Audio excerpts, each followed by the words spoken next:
من الشيطان اللعين الرجيم. بسم الله الرحمن الرحيم. الحمد لله الملك الحق المبين، والصلاة والسلام على سيد المرسلين وفطرته الطيبين الطاهرين ولعنة الله على أعدائهم أجمعين. أما بعد، فقد قال الله الحكيم في كتابه الكريم: بسم الله الرحمن الرحيم. يا أيها الذين آمنوا اذكروا نعمة الله عليكم إذ جاءتكم جنود فأرسلنا عليها ريحا وجنودا لم تروها والله بما تعملون بصير. آج 5 مارچ 1991 کو سیرت رسول کے سلسلے کی مجموعی اعتبار سے تقریر نمبر 97 ہے اور موجودہ سال کی 18ویں تقریر. کچھ تاخیر وقت اس لیے ہوئی کہ آج کی تقریر مختصر رہے گی، کیونکہ اگر جو موضوع آج مکمل ہو رہا ہے اس کے بعد والے موضوع کو چھیڑ دیا گیا تو وہ آج کی حد تک یہ سلسلہ مکمل نہیں ہو پائے گا اور پھر سال آئندہ سے بات جا پڑے گی، وہ بھی اگر پروردگار نے توفیق و حیات دی تو کوشش یہی ہوئی ہے. اس سے پہلے بھی ہر سال، یہ 6واں سال چل رہا ہے اس مبارک ذکر کو، کوشش یہی ہوئی ہے کہ ہر سال کی آخری تقریر میں کسی عنوان کو مکمل کر دیا جائے تاکہ آئندہ سال جب سلسلہ شروع ہو تو کسی پرانی بات کو بہت زیادہ چوکانا نہ پڑے.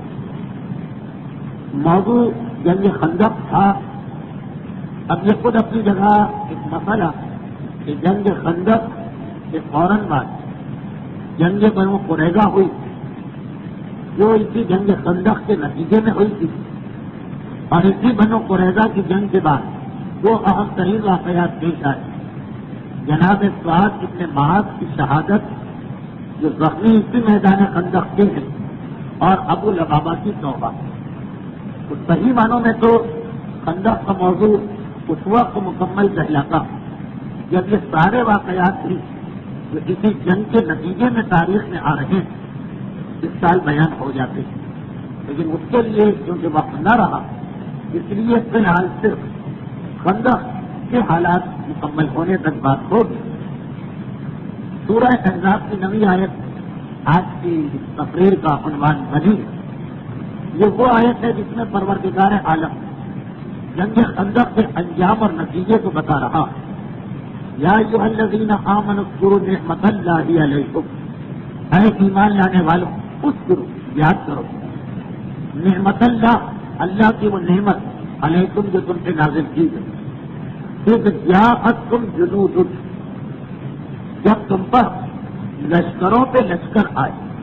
جند عربی میں ایک فوج کو کہتے ہیں اور جنود اس کی جمع احزاب، گروہ، لشکر. جب لشکروں پہ لشکر آئے فَأَرْسَلْنَا عَلَيْهَا رِيحًا وَجُنُودًا، قرآن کو اعلان کر رہا کہ جب وہ لشکروں کا ہجوم تم پہ ہو گیا تو ہم نے ان لشکروں پر ایک ریح یعنی ایک ہوا کو بھیجا، وَجُنُودًا، اور پھر ہم نے اپنے لشکر بھیجے. لم تروها، تم اس کو دیکھ بھی نہیں سکتے ہو. لشکر ملائکہ، واللہ بما تعملون بصیر، اللہ تمہارے ایک ایک عمل کو جاننے والا. تو جنگ خندق کے اختتام پر سورہ احزاب میں قرآن اعلان کر رہا کہ پروردگار کی جانب سے 2 تائیدات یا 2 مدد آئیں. ریحاً، ایک آندھی اور ہوا، اور دوسرا وجنودا لم تروها، ایسے لشکر آئے کہ جسے انسانی آنکھ دیکھ نہیں سکتی. ہاں دیکھا تو فقط حذیفہ الیمانی نے دیکھا، اور وہ انشاءاللہ آج کی تقریر کا آخری واقعہ ہو. قرآن آیت کو ذہن میں رکھتے ہوئے چند پچھلی تقریر کی باتوں کی تکرار بھی سن لیجیے. سارا قریش، بلکہ قریش کو قریش اپنے تمام حلیف اور ساتھی قبیلوں کو لے کے مدینے پہ حملہ کر چکے اور یہودیوں کے ایک باغی سردار ہائی کی سازش کے نتیجے میں مدینے میں جو پیغمبر اسلام کا وفادار یہودی قبیلہ تھا، ایک ہی یہودی قبیلہ تھا جو وفادار رہ گیا تھا، اسے بھی بغاوت اور دھوکے پر مجبور کر دیا گیا اور اس نے بھی مسلمانوں سے کیے ہوئے عہد کو توڑ دیا۔ 24 یا 25 دن تک حیثیت یہ رہی کہ ایک جانب خندق ہے، خندق کی وہ سمت کی جو مدینے سے باہر ہے، کفار مکہ جگہ جگہ قیام کیے ہوئے ہیں، اور خندق کے اندر کی طرف جو مدینے کا حصہ لشکر اسلام، لشکر اسلام کے پیچھے شہر مدینہ اور شہر مدینہ کے پیچھے اس دھوکے باز و غدار قبیلہ بنو قریظہ کا یہودی قبیلے کا قلعہ، ان کی اپنی آبادی۔ عمر ابن عبدود جہنم واصل ہوا، عمر ابن عبدود کی بہن آصف عجیب انداز سے سائی کے قاتل کا قصیدہ پڑھ دی جاتی اور یہ اعلان کرتی جا رہی کہ اگر کسی اور نے میرے بھائی کو قتل کیا ہوتا ساری زندگی میں اپنے بھائی کا ماتم کرتی، لیکن ایسے کریم و شریف انسان نے اسے قتل کیا کہ اب میں اپنے بھائی کا ماتم بھی نہیں کروں گی۔ بہن یہ اعلان کر کے چلی گئی۔ عمر ابن عبدود کا لاشا سردار قریش ابو سفیان 10,000 درہم سے خریدنے کو تیار ہے۔ پیغمبر اسلام نے کہا کہ نہیں، لاشیں لے جاؤ، ہم مسلمان لاشوں اور میتوں کی خرید و فروخت نہیں کیا کرتے۔ اب جو یہ لاشا کفار مکہ اور ان کے ساتھی قبیلوں کے درمیان پہنچا تو ایک کوہرام بپا ہو گئے۔ جو سب سے بڑا بھروسہ تھا، مکے والے بے شک بہت سارے قبیلوں کو ملا کے لائے تھے، لیکن ان کا سب سے بڑا بھروسہ، ان کا فخر، ان کا غرور، ان کی ساری امیدیں کسی عمر ابن عبدود پر تھی، وہ مارا گیا۔ علامہ مجلسی لکھتے ہیں کہ علماء اہل سنت کی تاریخوں میں یہ کہ عمر ابن عبدود کے مارے جانے کے بعد لشکر مکہ واپس چلا گیا، لیکن تقریباً تمام شیعہ علماء اور مورخین کا یہ کہنا کہ عمر ابن عبدود کے مارے جانے کے بعد بھی 15 دن مزید کافروں کا لشکر خندق کے پاس ٹھہرا رہا۔ اگرچہ کفار مکہ پریشان تو ہو گئے، جب لشکر میں جو عام لوگ ہوتے ہیں انہیں نہیں پتا ہوتا کہ سرداروں کی کیا سیاست ہے۔ عام لوگوں کے خیال میں تو ہماری طاقت اتنی ہی اتنی، چنانچہ وہ مسلمانوں کا مقابلہ کرنے کے لیے آمادہ سرداران قریش اور سرداران لشکر پر جوڑ کے بیٹھے کہ عمر ابن عبدود کے مارے جانے کے بعد اب میدان میں ٹھہرنا غلطی اور حماقت، لیکن کون سا ایسا بہانہ بنایا جائے کہ ہماری عزتیں بھی محفوظ رہ جائیں اور ہمارا لشکر بھی واپس چلا جائے۔ یہ یاد رکھیے کہ اگر کوئی معقول بہانہ نہ بنا سکے سردار لشکر تو ہر لشکر جو واپس ہو کے آتا وہ دشمن سے زیادہ خود اپنے قائد اور اپنے لیڈر کے لیے مصیبت بن جاتا۔ تاریخ عالم میں اس کی مثالیں آدم سے لے کے آج تک چلی آ رہی ہے۔ تو اب سرداران قریش کا مسئلہ یہ کہ ایسا نہ ہو اس لشکر کو ہم نے مسلمانوں کے خلاف تیار کیا بغیر کسی معقول بہانے کے واپس آ گئے تو یہ الٹی آگے چلے پڑ جائیں اور یہ لشکر خود ہم سے پوچھ گچھ کرنے لگے۔ گزشتہ چند سالوں میں جو لفظ ہمارے یہاں بہت پسند کیا گیا، ہمارا محاسبہ شروع ہو جائے کہ پھر گئے کیوں سے اتنی زحمتیں اٹھا کے مدینہ۔ تو اب ایک سیونگ کے لیے یعنی اپنی عزت بچانے کے لیے سرداران قریش کو کسی بہانے کی تلاش ہے اور وہ بہانہ مل نہیں پا رہا۔ اس دوران جو عام لشکر ہے مکے والوں کو، اس نے تیر اور تلواروں کی بارش کا سلسلہ جاری رکھا۔ عمر ابن عبدود مارا گیا، ایک طرح سے لشکر کفار کی کمر ٹوٹ گئی، لیکن ان کی جانب سے وہ دباؤ کا سلسلہ اب تک باقی۔ سردی بھی بے وقت آ گئی، پہلے بھی یہ بات 3 دفعہ بیان ہوئی کہ اتنی ناوقت یہ سردی آئی کہ مدینے میں کھجور کی ساری فصلوں کو پالا مار گیا، کھانے پینے کی بھی زحمت ہو گئی اور کھلے میدان 1 دن 2 دن 4 دن برداشت کر دیا گیا۔ اب مسلمانوں کی ہمتیں ٹوٹتی جا رہی، سردی سے بچاؤ کا انتظام بھی نہیں۔ کیا بچاؤ کا انتظام؟ زیادہ سے زیادہ یہ ہے کہ خیمے میں جا کے بیٹھ جاؤ، لیکن خندق کی لڑائی یہ تقاضا کر رہی ہے کہ ہر وقت مسلمان چوکس اور الرٹ رہے۔ جس طرح عمر ابن عبدود خندق کو پار کر کے آ گیا اور بھی کوئی کافر آ سکتا۔ اب ڈبل مسئلہ، ایک طرف سردی جو کہہ رہی ہے کہ خیمے میں بیٹھ، دوسری جانب وہ پار کے حملے کا خطرہ۔ چنانچہ روایتوں میں یہ قیامت کے بعد میرے مولا نے یہ ذمہ داری سنبھال کہ ساری رات اس خندق کا پہرا میں دیا کروں. ہمارے اتنے اب قتل یہ خندق کے 25 دن کے معرکے کی واحد لڑائی آمنے سامنے. اس کے علاوہ آمنے سامنے کوئی لڑائی نہیں، تیر اندازی ہوتی ہے. لیکن میرے مولا نے اس کے بعد لشکر اسلام کی یہ دوسری خدمت انجام کہ پوری خندق کا پہرا رات کے وقت میرا مولا کیا کرتا. اور فقط اس لیے کہ کفار مکہ خندق سے اتنا دور رہے، ایسا نہ ہو کہ خندق سے کسی اور جگہ وہی کمزوری ہو جس سے ہمارے اتنے افسوس نے فائدہ اٹھایا. تو اکثر میرا مولا خندق کو طے کر کے کافروں کی سمت چلا جاتا اور وہاں مسلح بچھا کے نماز پڑھتا. 2-4 نمازیں پڑھ کے واپس پھر مسلمانوں کی سمت میں آ جاتے. ساری رات دن کے وقت ہم مسلمان پہرا دے، رات کے وقت جن کی ڈیوٹی رسول نے لگائی وہ آتے تو ہیں، لیکن ان سب کی جانب سے ذمہ داری میرے مولا نے سنبھال لی. علامہ مجلسی اس کے لیے لکھتے کہ آج بھی اگر کوئی شخص، علامہ مجلسی اپنے زمانے کے بارے میں لکھ رہے ہیں کہ آج بھی اگر کوئی شخص مدینہ منورہ کے باہر خندق کے میدان میں جائے تو وہ اس مسجد کو دیکھ سکتا جو خندق کے میدان کے بالکل آخری سرے پر مسجد علی کے نام سے ایک پہاڑ پہ بنائی گئی. اس لیے کہ راتوں کو جہاں پیغمبر کا خیمہ وہاں سے علی نکلتے پورے خندق کے میدان کو دیکھتے ہوئے آخری سرے تک چلے جاتے، وہاں نماز پڑھتے، وہاں سے خندق کو طے کر کے کافروں کی طرف چلے جاتے، وہاں نماز پڑھتے اور وہااں سے گشت مکمل کر کے پھر پیغمبر کے خیمے کے قریب واپس خندق کو پار کر کے لشکر اسلام میں آ جاتے. علامہ مجلسی کا یہ جملہ واقعہ اس مسئلے کو حل کر گیا جو آج بھی ہر ظاہر کے ذہن میں پیدا ہوتا. اس مجمع میں بھی کتنے حج اور عمرہ کرنے والے چہرے میرے سامنے، ان کے ذہن میں بھی یہ خیال شاید کبھی پیدا ہوا.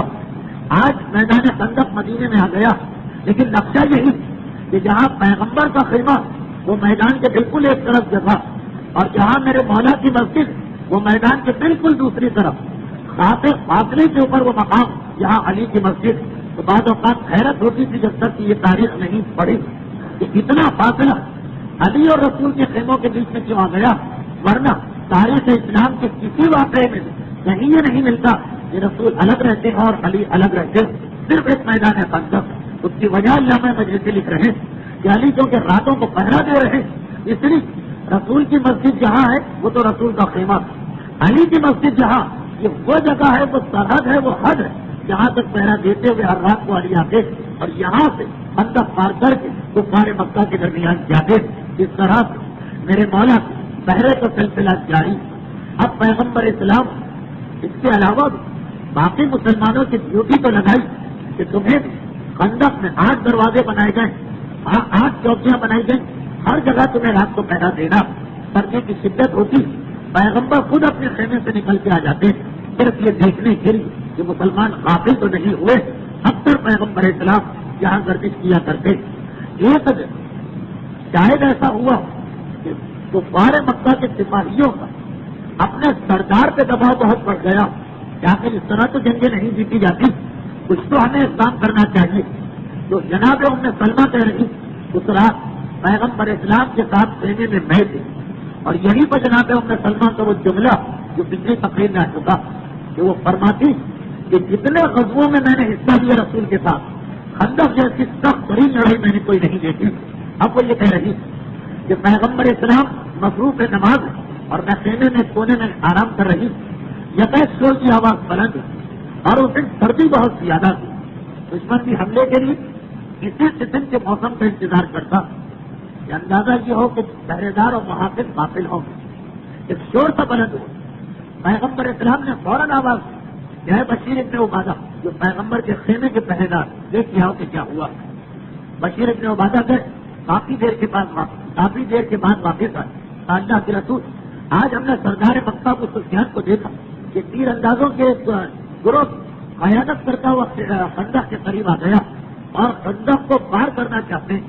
مسلمان جو اس وقت وہاں موجود تھے وہ جو کہ ایک دم ناگہانی حملہ ہوا مقابلہ نہیں کر پا رہے تھے، لیکن اللہ کے رسول آپ نے جو مجھے بھیجا تو میرے جانے سے 20-25-40 کا ایک گروہ گیا، مسلمانوں کو طاقت ملی اور ہم نے ان کو دور دور تک بھگا دیا. اب ان کے واپس آنے کی کوئی امکان نہیں. پیغمبر اسی مسلح پر بیٹھے ہاتھ اٹھائے، دعا مانگا اللہم ارحم بشیر ابن عبادہ، پروردگار اس مجاہد بشیر ابن عبادہ پر رحمت نازل کر کہ رات کے اس وقت اس شدید سردی کے اندر میری بات سن جا رہا۔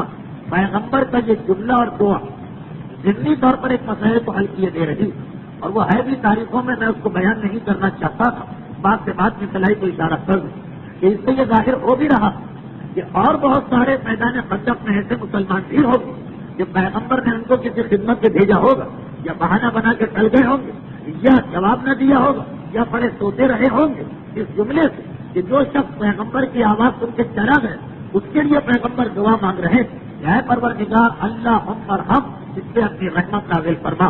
اور واقعی تاریخ میں نام بھی کہ کتنے ہی ایسے موقع ہوئے کہ تیر پیغمبر کے خیمے تک گرنے لگے۔ پیغمبر نے کہا کہ ارے کوئی مسلمان ہے جو خبر لے کیا، مسلمان پڑے اسی طرح یاد بھی رہے، چادر اوڑے اس طرح سے پڑے رہے کہ جیسے گہری نیند کے اندر مبتلا۔ 3-4 شخصیتوں کے تو نام بھی ہیں، لیکن خیر ہمارا موضوع تو واقعات خندق ہے، خالی واقعات کو بیان کرنا۔ تو میرا مولا عمر ابن عبدود کے قتل کے بعد سے لے کر اس آخری رات کا جس رات کو کفار مکہ بھاگے، ہر رات خندق کا پورا پہرا اپنے ذمے میں لے لیتا۔ علی کی خدمتوں کا سلسلہ تو اس طرح جاری۔ اب تاریخ کہتی کہ کفار مکہ جو بہانے کی تلاش میں، اور ادھر پیغمبر دیکھ رہے کہ جیسے جیسے دن گزرتے جا رہے مسلمانوں کا حوصلہ ٹوٹتا جا رہا، خوراک کی قلت بھی ہے، باہر کہیں سے کوئی خوراک بھی نہیں آ پا رہی، اتنا بڑا لشکر سامنے، کوئی قبیلہ، کوئی تجارتی قافلہ، باہر سے کسی قسم کی کوئی رسد، سب کا سلسلہ ٹوٹ چکا۔ دوسری جانب جو منافقین، انہیں عام مسلمانوں کو بھڑکانے میں بھی آسانی ہو رہی۔ پیغمبر اسلام اس خیمے میں تشریف فرما کہ اتنے میں نعیم ابن مسعود آتا، یہ رات کا وقت ہے، جمعے کا دن، جمعے کا دن ختم ہو کر جمعے کی رات آتی یعنی شب ہفتہ۔ پیغمبر اپنے خیمے میں کسی پریشانی میں ایک مرتبہ نعیم ابن مسعود داخل ہوا اور کہا اللہ کے رسول، آپ تو مجھے جانتے ہیں، مشہور کافر ہے، بہت ہی مشہور، ہر آدمی جانتا ہے اس کے کفر۔ اللہ کے رسول 3 دن ہوئے میں نے اسلام قبول کر لیا۔ یہ آیا تھا ایک طرح سے ابو سفیان یعنی کفار مکہ کے لشکر، یہ مکے کا رہنے والا نہیں، اس کا تعلق یہ مدینے کے باہر سے ہے یا نجد کے علاقے سے۔ نہیں ابن مسعود آ کے کہتا ہے کہ اللہ کے رسول 3 دن ہوئے میں نے اسلام قبول کر لیا۔ اکثر علماء نے لکھا کہ یہ وہی شخص ہے، ذرا دیکھیے اگر یہ قول علماء صحیح اور بظاہر صحیح ہے تو خدا کس طرح کبھی کسی دشمن دین جب اس کا دل پھر جاتا ہے جن کی خدمت لیتا۔ یہ نہیں ابن مسعود اس وقت جو خدمت انجام دے رہا وہ میدان خندق ایک علی اور سلمان فارسی اور جابر کے جہاد کے بعد سب سے بڑی خدمت سمجھی گئی، مگر کون نہیں ابن مسعود؟ جنگ احد جب ختم ہوئی اور سارا لشکر اسلام زخمی حالت میں مدینے آیا تھا، 70 آدمی تو شہید ہوئے اور شاید کوئی بچا ہو لشکر اسلام سے کہ جو زخمی نہ ہو۔ جب یہ لوگ واپس آئے جنگ احد کے بعد، یاد کر لیجئے کفار مکہ کا لشکر بھاگا، مدینے سے چند میل پر ایک جگہ ہے حمراء الاسد، وہاں جا کے رک گیا تھا۔ یہی نہیں ابن مسعود اس علاقے سے اپنے قبیلے کو لے کے گزر رہا تھا۔ ابو سفیان نے بلا کے اس کو لالچ دیا، ایک کام میرا کر دو، 10 سرخ اونٹ تجھے دوں گا۔ اور وہ کیا کام انجام دینا چاہ رہا کہ جاؤ اور جا کے مکے والے جو مدینے والے جو ویسے ہی زخمی اور شہادتوں کی وجہ سے پریشان، انہیں جا کے کہو ایک بہت بڑا لشکر مکے کے کافروں کا تازہ دم اور نیا لشکر مدینے کے قریب پہنچ چکا، اتنا ان کو ڈراؤ کہ مدینے والے مدینے سے نکلنے کی ہمت نہ کریں۔ چنانچہ یہ نہیں ابن مسعود بظاہر مسلمانوں کا ہمدرد اور اصل میں سرداران قریش کا انعام کے لالچ ان کا نمائندہ، ان کا جاسوس بن کے آتا، سارے مدینے میں شور مچا دیا۔ ہے مدینے والوں اپنے مرنے والوں کو رو رہے، زخمیوں کی دیکھ بھال کر رہے، اپنی جانوں کی خیر مناؤ۔ تو قرآن نے سورہ آل عمران میں اس کا تذکرہ کیا کہ اس نے یہ کہا اتنا بڑا لشکر تمہارے خلاف جمع، اپنی جانیں بچاؤ۔ اور اس وقت مسلمانوں کی زبان پہ جو جملہ آیا وہ قیامت تک کے لیے ہر مصیبت زدہ اور پریشان حال کا شعار بن گئے، حسبنا اللہ و نعم الوکیل نعم المولا و نعم النصیر۔ اسی وقت مسلمانوں نے کہا، یعنی عام مسلمان تو ڈرے، لیکن جب آپ رسول اور علی تک پہنچے یہ جملہ معصوم کی زبان سے آیا اور کہا کہ تم آ کے ڈراتے ہو ہمارا مولا اور مددگار اللہ، چنانچہ نہیں ابن مسعود کی سازش ناکام ہو، نام آ گیا اس کا سازشی لوگوں۔ آج وہی نہیں ابن مسعود جو کبھی وہ پارے مکہ کے 10 اونٹوں کے لالچ میں مسلمانوں کو آ کے ڈرا رہا ہے اور خوفزدہ کر رہا، آج وہی مسلمان ہو کے اب خود آ رہا اور کہہ رہا اللہ کے رسول ابھی کسی کو نہیں پتا کہ میں نے اسلام قبول کیا، کسی کو نہیں پتا، بہت بڑا آدمی ہے، مشہور آدمی، اپنے قبیلے کا سردار، لیکن 3 دن ہو گئے کہ میں اللہ اور آپ کو مان چکا ہوں، اور اب میں یہ چاہتا ہوں کہ جو عام لوگوں کو معلوم نہیں اس سے فائدہ اٹھا اور کوئی خدمت اسلام اور مسلمانوں کی کروں۔ پیغمبر اسلام نے کہا کہ اس وقت جو سب سے بڑا فریضہ ہو سکتا وہ یہ ہے کہ کفار مکہ کے لشکر کو کسی طرح واپس کیا جائے۔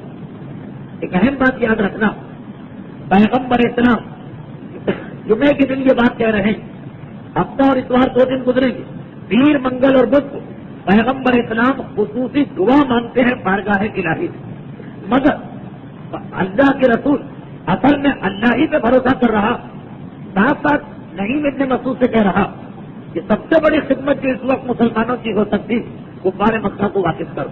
یہ دعا کا اہم ترین اصول یاد رکھیے، ہمارے سارے کام صرف دعا سے ہوتے ہیں، دعا کے بغیر ہم کچھ نہیں کر سکتے، نہ ہماری کوئی طاقت ہے، نہ ہماری کوئی محنت ہے، نہ ہماری کوئی عقل ہے، ہر چیز دعا۔ لیکن ہر دعا کی شرط کہ انسان دعا مانگ کے ہاتھ پاؤں توڑ کے گھر میں نہ بیٹھ جائے۔ دعا کی قبولیت کی پہلی شرط یہ کہ دعا مانگو اس طرح سے جیسے سب اللہ کو کرنا، اور محنت اور کوشش اس طرح کرو جیسے سب کچھ تمہیں کرنا، یعنی دعا یقیناً اللہ سے مانگنا ہے یہ سوچ کہ دینے والا، عطا کرنے والا، مصیبت دور کرنے والا وہ، جس کا یہ مطلب نہیں کہ ہمیں خود کچھ نہیں کرنا۔ وہی چیز کہ اللہ رزق نہیں دیتا ہے جب تک ادھر دھوپ نہیں کرو، اللہ حاجتیں پوری نہیں کرتا ہے جب تک محنت نہ کرو، مگر دعا اللہ سے مانگنا۔ فلسفہ دعا کا ایک اہم ترین جملہ نہج البلاغہ السعی من والاتمام من اللہ، کوشش کرنا میرا کام ہے، مکمل کرنا اللہ کا کام۔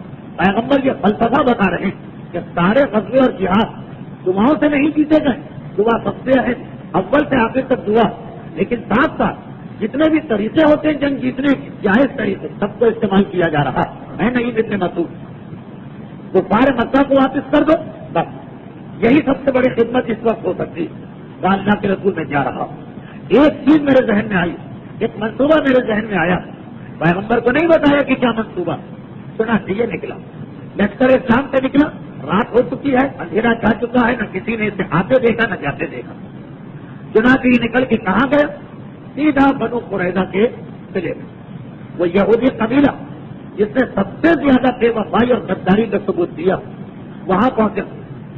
بنو قریظہ بہرحال عرب کے سارے سرداروں کو تو پہچانتے نہیں، ابن مسعود جانا پہچانا سردار، بنو قریظہ کے قلعے کا دروازہ کھولا گیا اور کعب وہ سردار بنو قریظہ جسے یہودیوں کے ایک اور سردار بھائی نے کس طریقے سے شکار کر لیا تانا دے کر، وہ اپنے مہمان کا استقبال کرتا، اسے بھی پتا ہے کہ یہ آنے والا کافر، کہا کہ کیوں آئے، جواب دیا کہ اے کعب تمہیں تو پتا ہے کہ ہم مدینے کے رہنے والے ہیں، بے شک ہم بت پرست ہیں اور تم کتاب کے ماننے والے، یعنی مذہبی اعتبار سے کہہ رہا ہے کہ مذہبی اعتبار سے میں مکے والوں کے زیادہ قریب ہوں، لیکن زمین کے اعتبار سے تمہارے زیادہ قریب ہوں، ہم مدینے والے ہیں، میں بھی مدینے والا، تم بھی مدینے والے، ایک اطلاع لے کے تمہارے پاس آیا ہوں، اور اس اطلاع سے پہلے چیز کا غور تو کرو کہ تم نے جو مسلمانوں سے دھوکہ کیا، لفظ دھوکہ تو اس میں نہیں تھا ورنہ بات بگڑ جاتی،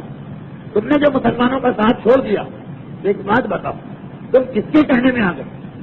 اگر کوئی مدینے کا لشکر مسلمانوں پہ حملہ کرتا اطراف مدینہ کا تو بات تو ٹھیک، تم نے ان کی بات مان لی، ذرا دیکھیے اس کی ڈپلومیسی یا حکمت عملی جو مکے سے آ رہے ہیں اور پتا ہے کہ وہ کیا کریں گے، وہ تمہیں آگے آگے رکھے تاکہ اگر جنگ جیت گئے تو ان کا نام، جنگ ہار گئے تو تم مارے جاؤ، اور دیکھو اگر وہ جنگ جیت گئے تو قبضہ مدینے پہ ان کا ہوگا، تمہیں کیا ملے گا، اور جنگ ہار گئے وہ واپس اپنے شہر میں جا کے بیٹھ جائیں گے، ان کا نقصان کیا ہوگا، مارے تو تم جاؤ، ہر صورت وہ جیتے تب بھی تمہیں کچھ نہیں ملنا، اور وہ ہارے تو وہ تو چلے گئے، پھر تمہیں پتا ہے کیونکہ یہ اپنے آپ کو مسلمان ظاہر نہیں کر رہا، اس سے نام لے رہا، تمہیں پتا ہے کہ پھر محمد ان سے فارغ ہو کے سیدھا تمہارے پاس آئیں، 3,000 کا ان کا لشکر ہے، 800 تمہارے مردوں کی تعداد، فقط 800. کیا سوچ کے تم نے کفار مکہ اور ابو سفیان کا ساتھ دے دیا؟ نہ جیتنے میں تمہیں کوئی فائدہ، نہ ہارنے میں تمہیں کوئی فائدہ، سیدھا تمہاری جانب آئیں گے. اور تمہیں معلوم ہے ہمارے اتنے عبدالت کے مارے جانے کے بعد کفار مکہ نے یہ سوچا کہ وہ بھاگ چلے اور مسلمانوں کا سارا مسئلہ تم پہ ڈال دیں، مارے جاؤ گے تم. اور دیکھو جو بات میں کہہ رہا ہوں اس کے سلسلے میں ایک اطلاع بھی سن لو. عنقریب قریش مکہ جو تمہیں یہ حکم دیں گے کہ آگے بڑھ کے مسلمانوں پہ حملہ کرو، خود آگے نہیں آئی. تو آپ سن رہا جب سرداروں کے بات کرنے کا بھی ایک اسٹائل اور طریقہ ہوتا. تو آپ سن رہا چور تو اس کے دل میں پہلے سے، پریشانی تو اس کے ذہن میں پہلے سے یہ بھی دیکھ چکا کہ آج مثلاً 20-21 دن ہو گئے کفار مکہ کچھ کر نہیں پائے. تو اگر وہ پیچھے ہٹ گئے تو سارا لشکر اسلام اس کے ہم پڑے گا. چنانچہ گھبرا کے اس نے کہا کہ پھر میں کیا کروں، میں تو پھنس گیا ہوں. کہا کہ ایسا کرو، اور ایسے مکہ سے یہ کہنا کہ تمہارا جو اتنا بڑا لشکر آیا جس میں سے اپنے 10 سردار، بڑے بڑے سردار ہمیں دو، ہم اس کو گروی رکھیں گے، رہن رکھیں گے، بطور سیکورٹی اور ضمانت رکھیں گے. اگر وہ یہ کہیں کہ تم حملہ کرو مسلمانوں پر، ان سے پہلے کہنا کہ اپنے 10 سردار ہمارے پاس رکھواؤ. ایسا نہ ہو کہ ہم حملہ کریں اور تم میدان چھوڑ کے چلے جاؤ، تو سارا لشکر اسلام ہم پہ آ جائے. مسلمان تو تعداد میں آدھے بھی ہوں تو دشمن کو ہرا دیتے ہیں. یہاں یہ کہ ہم سے 3 گنا زیادہ، پہلے ان سے یہ سیکورٹی یا تحفظ لے لینا، پھر حملہ کرنا مسلمانوں پر. آپ نے کہا یہ بات تم نے 16 نے کہی، بالکل ٹھیک، یہ بات سمجھ میں آتی. نہیں ابن مسعود نکلا اور نکل کے چلا کفار مکہ کے پاس. اچھا وہاں سے ہمارے اتنے ارتباط مارا گیا. ایک رات سردار مکہ نے اپنے ساتھ ایک لشکر لے کے حملہ بھی کرنا چاہا، مگر ابھی آپ نے سنا کہ وہ ناکام ہو گئے. چنانچہ اب بہت پریشان، خیمے میں میٹنگ ہو رہی، نہیں اتنے مسعود پہنچ گئے. بس دیکھا آؤ بھگت ہوا، آؤ سب آ گئے، تمہارا انتظار ہے، تم بھی آ جاؤ. بیٹھ گئے جا کے میٹنگ شروع ہوئی کہ اتنے میں نہیں ابن مسعود نے ابو سفیان سے کہا کہ ایک بات ہے، سب کے سامنے کہنے کی نہیں ہے، چلو میرے ساتھ. کونے میں لے گئے. کہا کہ میں نے یہ سنا ہے اور میرا اندازہ کہ بنو قریظہ کے یہودی جو ہیں وہ اب ہم سے کیا ہوا معاہدہ توڑنا چاہتے ہیں اور ایسا لگ رہا ہے کہ ہمیں دھوکہ دینا چاہتے ہیں. مجھے یہ اطلاع ملی کہ ان کی یہ سازش ہے کہ انہوں نے جو مسلمانوں کو نقصان پہنچا دیا، ابھی تک کوئی نقصان نہیں پہنچا ہے، لیکن جو معاہدہ توڑ کے غداری کی وہ اس کا بدلہ چکانا چاہتے ہیں، یعنی اس کا ازالہ کرنا چاہتے ہیں، اس غداری کی معافی مانگنا چاہتے ہیں. اور انہوں نے مسلمانوں کے سردار سے یہ بات کی کہ قریش کے 10 بڑے بڑے سردار کو پکڑ کے محمد کے حوالے کر دیں گے. اور محمد نے یہ وعدہ کیا کہ پھر ان کی سزا معاف ہو جائے گی اور پرانے ایگریمنٹ دوبارہ بحال ہو جائے گا. اگر کبھی ان کی جانب سرداروں کے پکڑنے سرداروں کو بھیجنے کی بات آج یہ قبول نہ کرنا. ابو سفیان نے کہا کہ تم نے بالکل ٹھیک بات کہی، یہ میری عقل میں بھی آ رہی. آج 22 دن ہو گئے ہم یہاں پڑے ہوئے ہیں اس انداز میں کہ کھلا میدان، سردی ہمارے جانوروں کو کھا لے رہی، جتنا غلہ لے کر آئے تھے ہم نے تو سوچا 2 دن کی بات تھی مسلمان، یا 20 دن گزر گئے، ہماری خوراک ختم ہوئی جا رہی اور وہ اب تک سب سے بس نہیں ہوئی. اس ایگریمنٹ کا ہمیں فائدہ کیا ہوا؟ یہ تم نے ٹھیک کہا. جلا ہونا میٹنگ میں واپس پہنچا سردار مکہ اور جاتے ہی اس نے ہائی کو مخاطب کیا.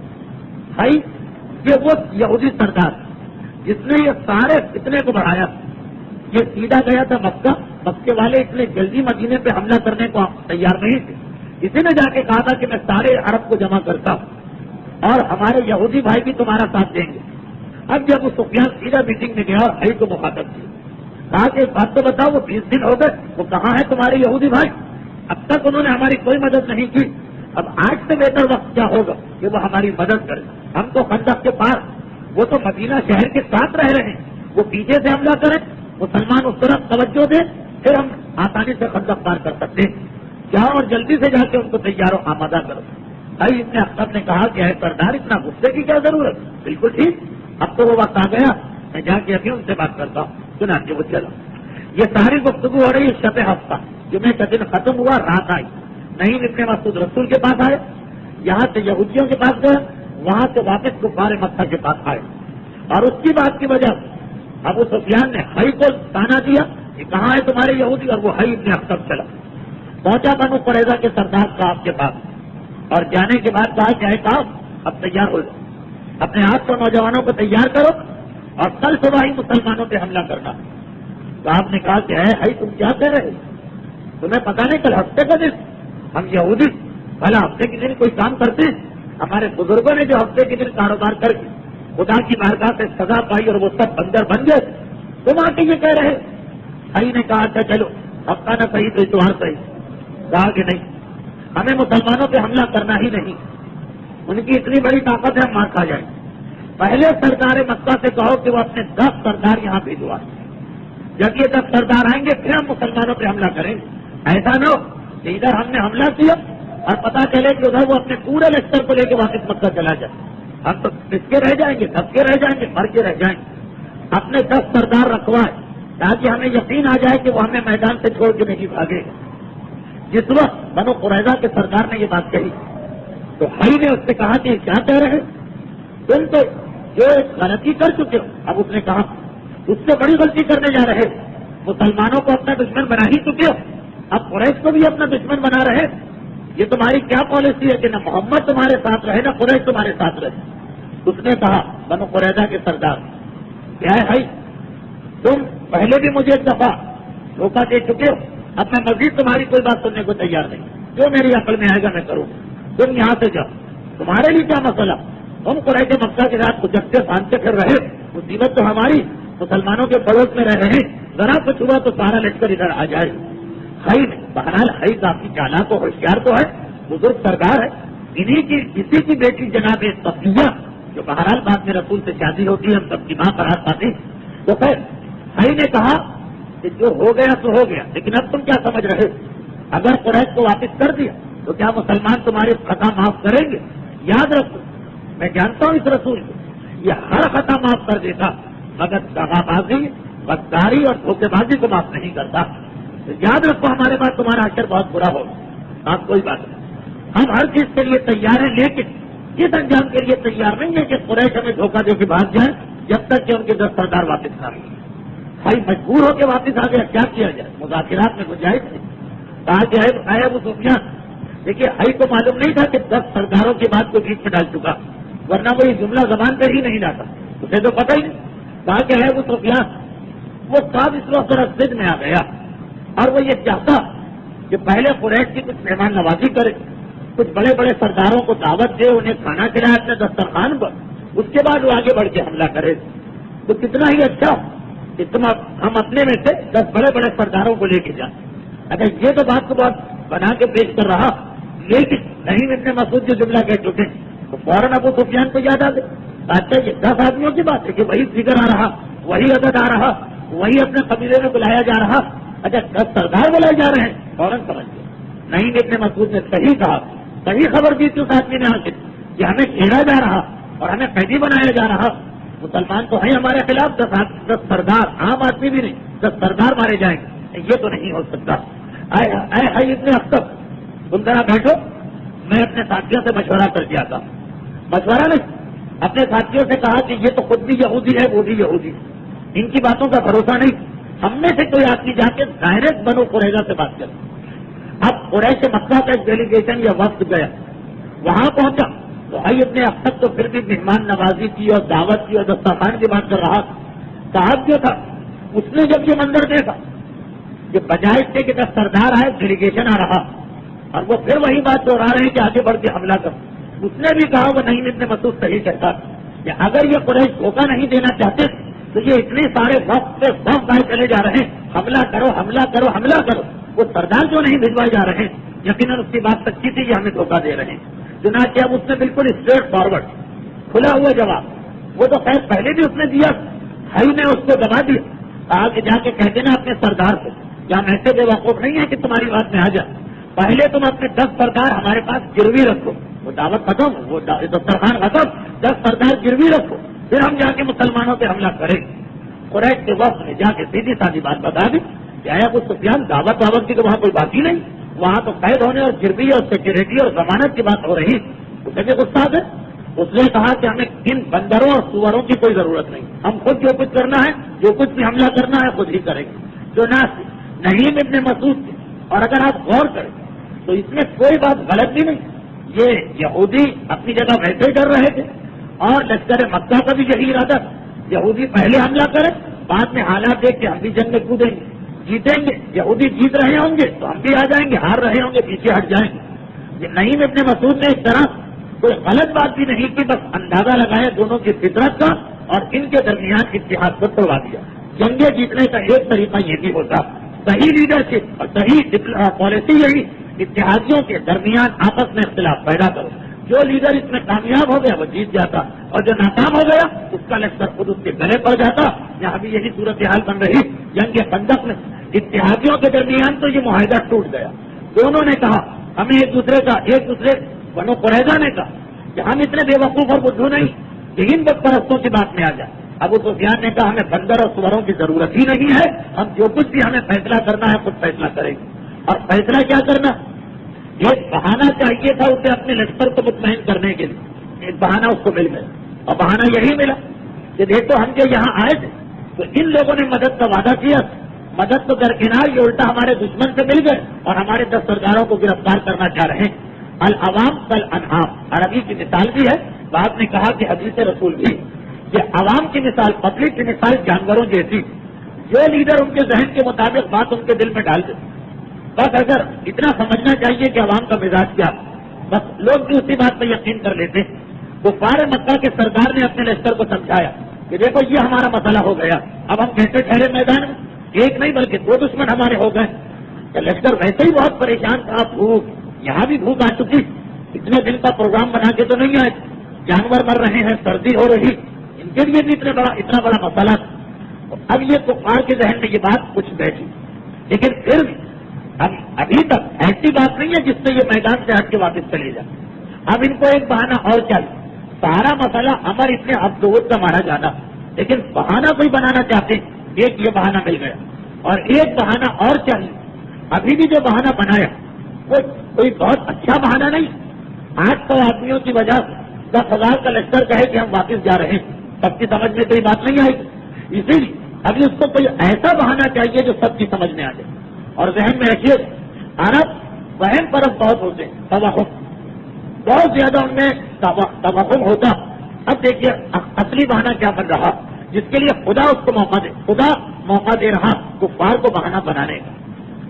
مسلمان بھی پریشان ہوتے جا رہے ہیں، اتنے میں پیغمبر نے ایک اعلان کیا، کہا کہ اے مسلمانوں ہمت نہ ہارنا، حوصلہ نہ ٹوٹنے پا، ایک بشارت مجھ سے سنو، یہ آخری موقع کہ کافر تمہارے شہر میں پائے، آج کے بعد اس جنگ میں اگر تم جیت گئے، حوصلہ نہیں ٹوٹا، مقابلہ کر گئے، آج کے بعد مکے کے کسی لشکر میں ہمت نہیں ہوگی کہ وہ مدینے کی سرحد تک آئے، آج کے بعد ہم ان کے شہر میں جائیں گے، وہ ہمارے شہر میں نہیں آئیں گے۔ اور یہ واقعہ جنگ خندق، کافروں اور مسلمانوں کی آخری لڑائی۔ اس کے بعد صلح حدیبیہ کے موقع پہ اسلامی لشکر گیا، عمرۃ القضا کے موقع پہ مسلمان مکے گئے، فتح مکہ کے موقع پہ مسلمان مکے گئے، کفار کو دوبارہ کبھی ہمت نہ پڑی مدینے آنے کی۔ بظاہر 22واں 23واں دن خندق کا، مسلمانوں کا حوصلہ ٹوٹا جا رہا، لوگ لشکر بھی چھوڑ کے جا رہے، اور اس وقت پیغمبر ایک ایسا اعلان کر رہے کہ کسی کو بھی شاید یقین نہ آیا، جو مخلص بھی ہوں گے انہوں نے شاید یہ سوچا کہ لوگوں کے ٹوٹتے ہوئے حوصلے کو جوڑنے کے لیے پیغمبر نے یہ جملہ کہا، ورنہ یہ کیسے ہو سکتا، اتنا بڑا لشکر اب آئندہ کبھی ان میں ہمت نہ پڑے اور ہم ان کی شہر میں جائیں۔ لیکن سمجھنے والے سمجھ گئے کہ پیغمبر کا جملہ کلام الہی ہے، اور آج کے بعد پھر کبھی ہمت نہیں پڑے گی ان تمام سرداروں کو یہاں آنے۔ اور عین اسی موقع پر ایک مسلمان زخمی ہوتا، تیروں کا سلسلہ تو جاری ہے، تیروں کی بارش، 5 مسلمان اب تک تیر اندازی میں شہید ہو چکے ہیں، اور 6 مسلمان جو بہت بڑا نقصان ہوا لشکر اسلام، سعد ابن معاذ، یہ قریش مدینے میں 2 قبیلے تھے مسلمانوں کے، اوس اور خزرج، یہ اوس کے سردار ہیں، اور بڑے عجیب طریقے سے انہوں نے اسلام قبول کیا، اتنا جوش کہ اپنے آپ کو کنویں میں ڈال دیا۔ سیرت رسول کی ابتدائی تقریروں میں ان کے حالات آئے، اس کے بعد انتہائی مخلص ثابت ہوئے رسول اور اسلام کے لیے اور اہل بیت کے لیے، انتہائی مخلص۔ اچھا، مدینے میں یہ پہلے سے دستور تھا کہ بت پرستوں کے ہر قبیلے، یہودیوں کے ہر قبیلے سے ایگریمنٹ کر رکھا تھا، تو ان کا ایگریمنٹ اتفاق سے اسی یہودی قبیلے سے تھا کہ جس نے دغا بازی کی ہے، دھوکے بازی کی ہے، بنو قریظہ، اسی لیے آپ کو یاد ہوگا کہ چند تقریروں پہلے یہ ذکر آیا کہ جب رسول کو اطلاع ملی کہ بنو قریظہ نے دھوکہ دیا تو رسول نے انہی کو بھجوایا سعد ابن معاذ، تم جاؤ اور دیکھو کہ یہ خبر سچی ہے یا جھوٹی، کیونکہ تمہارے ان سے حالت کفر کے تعلقات چلے آ رہے ہیں۔ اور جب پتا چلا کہ خبر سچی اور اس پرانے دوست بنو قریظہ کے سردار انتہائی بد کلامی اور بد زبانی اور گالم گلوچ سے کام لیا تو صاحب کے کہتے ہوئے واپس آئے کہ دیکھنا خدا تمہارا کیا انجام کرے، لومڑی کی طرف سے دل میں گھسنا چاہو گے جگہ نہ ملے گی، تمہارے مرد مارے جائیں، عورتیں اور بچے قیدی بنے گی۔ اور واپس آئے یہی دل میں تمنا کہ کسی طرح میں دیکھ اس دغاباز اور غدار قبیلے کا انجام کیا ہوا۔ یہ مدینے کے پرانے باشندے بلکہ سردار جناب عائشہ کہتی ہیں کہ خندق کی لڑائی کے آخری دن جس قلعے میں قلعہ یعنی مضبوط مکان حویلی، اسی میں سعد ابن معاذ کی ماں بھی تھی۔ ان کی یہی ماں جن کا تذکرہ اس حوالے سے بھی آتا کہ اپنے بیٹے کی میت پہ انہوں نے کہا تھا تجھے جنت مبارک، اور پیغمبر نے کہا یہ تو نے کیا کہہ دیا، ابھی تو تیرا بیٹا بیچارہ قبر کے عذاب سے گزر رہا۔ یہ عظیم صحابی واقعہ مشہور بھی ہے، اور یہ کہ فی الحال بیان کرنے کا موقع بھی نہیں ہے اس لیے چھوڑے دے رہا ہوں۔ جناب عائشہ کہتی سعد ابن معاذ کی ماں اس قلعے میں میرے ساتھ تھی، ایک مرتبہ میری نگاہ پڑی، میں نے دیکھا کہ سعد ابن معاذ ہاتھ میں نیزہ لے دوڑے دوڑے مدینے سے خندق کے میدان کی جانب جا رہے ہیں، آئے ہوں گے کسی کام سے گھر میں اور واپس جا رہے ہیں۔ ان کی ماں نے کہا بیٹا تو اتنی دیر کیسے گھر میں بیٹھ گئے، جلدی جا، وہاں اسلام اور رسول کو تیری ضرورت ہو۔ جناب عائشہ کہتی ہیں کہ میں نے دیکھا کہ سعد نے پوری زرہ پہنی مگر زرہ کی آستینیں چھوٹی، اس لیے ان کے ہاتھ کھلے ہوئے تھے۔ میرے دل میں خواہش پیدا ہوئی کہ ایسا عظیم صحابی رسول جس نے اب تک اتنی خدمت کی، کاش یہ زرہ مکمل ہوتی، ایسا نہ ہو کہ کوئی نقصان پہنچ جائے۔ یہ میں نے سوچا اور تھوڑی دیر کے بعد مجھے اطلاع مل گئی، سعد ابن معاذ میدان میں پہنچ گیا، پیغمبر اسلام سے بات چیت کی اور اتنے میں سامنے سے کفار مکہ آخری جو حملے ہوتے ہیں تیر چلانا شروع کیا۔ ایک آدمی جس کا نام تھا ابن العرقہ، عرق کہتے ہیں پسینے کو ماتھے پہ آنے والی نمی، ابن العرقہ اس کی ماں کا نام عرقہ، اس نے ایک تیر چلایا اور اس نے کاٹ کے تیر چلایا، نشانہ بنا کے تیر چلایا ایسا کہ سیدھا سعد ابن معاذ کے لگا، پورا جسم تو زرہ کے اندر صرف ہاتھ کھلے، وہ تیر چلایا جو کونی کے اوپر پیوست ہوا۔ کونی کے اوپر ایک رگ ہے جسے عربی میں اکھل کہتے ہیں، الف صاف بڑی ہے نام اکھل، کہا جاتا ہے کہ اس کا تعلق شہرت سے، اس میں سے اگر خون نکل آئے تو خون نکلنا بند نہیں ہوتا اور انسان مر جاتا۔ وہ تیر جا کے اسی رگ میں لگا جس کا نام اکھل، اور جیسے ہی پیغمبر نے یہ منظر دیکھا وہ آدمی پکار کے کہتا ہے ساتھ پہچان لو تمہیں کس نے تیر مارا، انا ابن العرقہ، میں عرقہ کا بیٹا ہوں۔ پیغمبر اس وقت اتنے غم میں تھے، کہا کہ ارق اللہ وجهک بالنار، خدا تیرے چہرے پر آگ اور جہنم کے ذریعے سے پسینہ لے کے آئے۔ میدان میں کھڑے ہو کے رسول اس کو بددعا دے رہے، سعد کا قاتل پیغمبر کا اتنا عزیز صحابی، اور پھر پیغمبر نے فوراً حکم دیا سعد کو اٹھا کے میرے خیمے میں لا، یہ میرے خیمے میں رہے گا۔ پیغمبر کے خیمے میں ایک ہی بستر، مسلمانوں کے پاس سامان کا، پیغمبر نے کہا سعد کو میرے بستر پہ لٹاؤ، میں آج سے زمین پہ سوؤں گا جب تک کہ خندق کی لڑائی ختم نہیں ہوتی، سعد ابن معاذ میرے خیمے میں آرام کرے گا۔ پیغمبر اسلام ذرا دیکھیے کہ کتنا اعزاز دے رہے ہیں اپنے ان صحابی کو کہ خود اب سعد تڑپتے رہے۔ پیغمبر نے کہا نہیں میں زمین پہ سوؤں گا، لیکن یہ برداشت نہیں کر سکتا کہ تم زخمی اور تم زمین پہ لیٹو، تمہیں میرے بستر پہ لیٹنا۔ جناب رفیدہ آ گئی، جناب رفیدہ عالم اسلام کی ان شروع کی چند خواتین میں سے ایک ہے جو نرسنگ کا کام کرتی ہیں، اگرچہ کئی عورتیں تھیں کسی کا نام تاریخ میں نہیں، جناب رفیدہ کا خصوصی نام کہ ان کے پاس دوائیوں کا عربہ ذخیرہ رہتا، جو بھی زخمی ہوتا تھا اس کی مرہم پٹی کرتی۔ چنانچہ جناب رفیدہ نے آ کے سعد ابن معاذ کی زخم پہ پٹی باندھی۔ اس وقت ضرورت پیش ہے کہ پہلے زخم کا منہ بند کیا جائے، چنانچہ لوہے سے یا کسی چیز سے داغا جاتا۔ پیغمبر اتنا بے چین تھے سعد کی بیماری سے کہ پیغمبر نے کہا کہ اس زخم کا منہ میں بند کروں گا، لاؤ یہ جو اوزار اور آلہ تمہارے پاس جس سے زخم کی رگوں کا منہ بند ہوتا، خود پیغمبر نے اپنے ہاتھ سے سعد ابن معاذ کے زخم کو داغا، زخم کا منہ بند کیا، جناب رفیدہ نے پٹی باندھی۔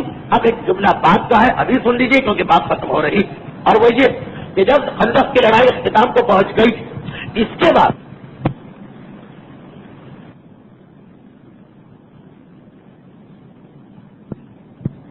ہم انہیں اپنے گھر لے جانا چاہتے ہیں. پیغمبر نے کہا نہیں، یہ میرا صحابی، میں چاہتا ہوں کہ اس کا علاج میرے سامنے ہو. مسجد النبوی کے سامنے جو صحن تھا، مسجد کا صحن، اس میں پیغمبر نے خصوصی خیمہ لگوایا صحن مسجد. سعد ابن معاذ کو وہاں لے جا کے لٹایا گیا. جناب رفیدہ سے کہا گیا ان کا گھر مسجد کے برابر کہ تم ہر وقت آؤ اور مسجد میں ان کی دیکھ بھال کرو، دوائی کا جو کچھ بھی مسئلہ وہ تمہیں پورا کرنا ہے. اور پیغمبر مسجد سے ہر وقت اس خیمے کو دیکھتے رہتے ہیں. یہ دوسری بات کہ بعد میں سعد ابن معاذ کسی زخم سے شہید ہوئے، چنانچہ ان کا شمار بھی شہدائے میدان خندق میں ہوتا اگر کہ شہادت مسجد النبوی میں پائی. یہ واقعہ اپنی تمام تر تفاصیل کے ساتھ تو انشاءاللہ بشرط توفیق پروردگار و حیات سال آئندہ بیان ہوگا. لیکن خندق کی لڑائی کے آخر مسلمانوں کو یہ عظیم نقصان ہوا کہ اتنا عظیم صحابی وہ زخم پاتا ہے جس کے بعد میں شہادت ہوتی ہے. اور بس اس کے چند ہی دنوں کے بعد، 2 یا 3 دن کے بعد، ہفتے کی رات شب ہفتہ یعنی جمعے کا دن نعیم ابن مسعود قریش مکہ اور یہودیوں کو آپس میں لڑوا دیا.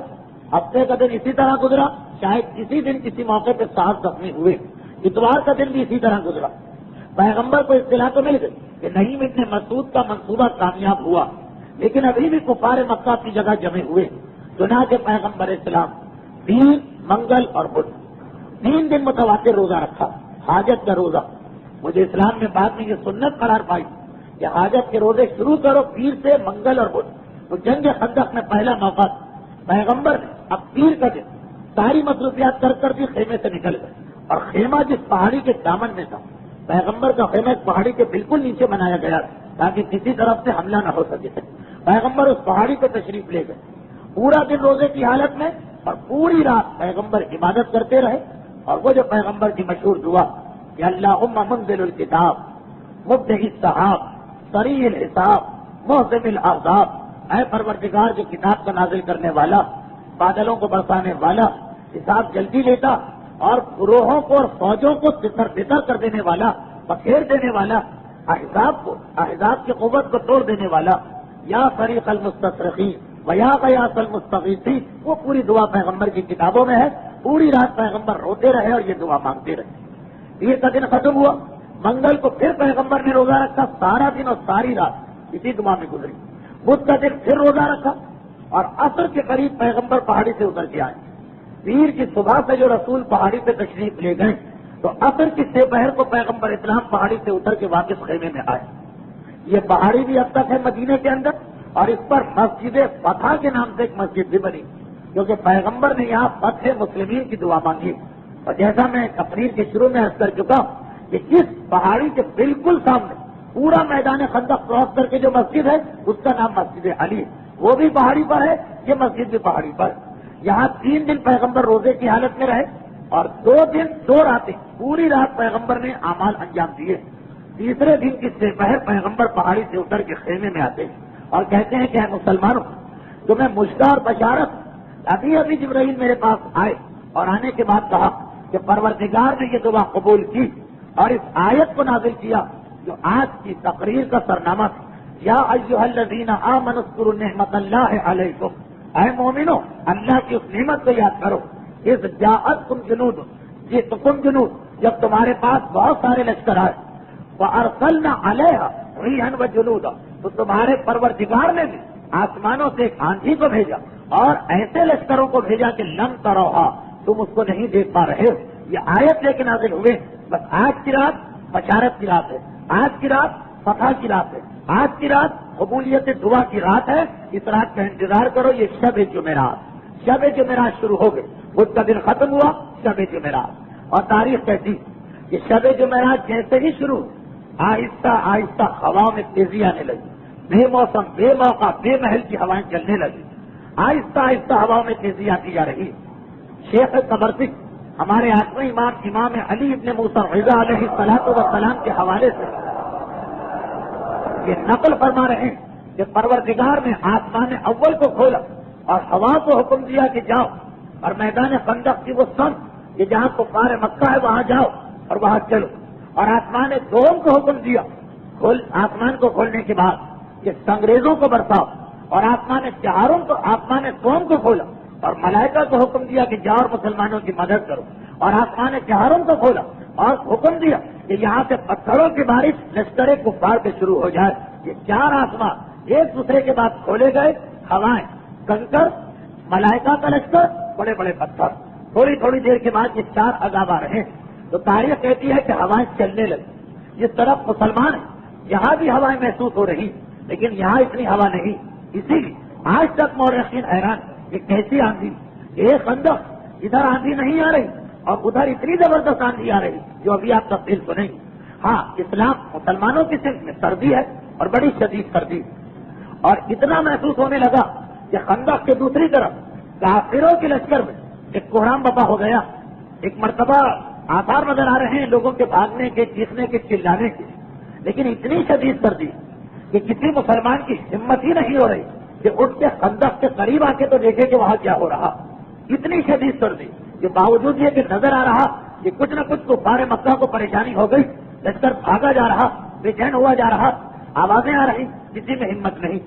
پیغمبر اسلام خیمے سے باہر اور کہا کہ ہے مسلمانوں, تم میں سے وہ کون جو اس وقت خندق پار کر کے جائے اور کفار مکہ کی اطلاع لے کے آئے, میرا اس سے وعدہ ہے کہ اسے بحیث ملے گی.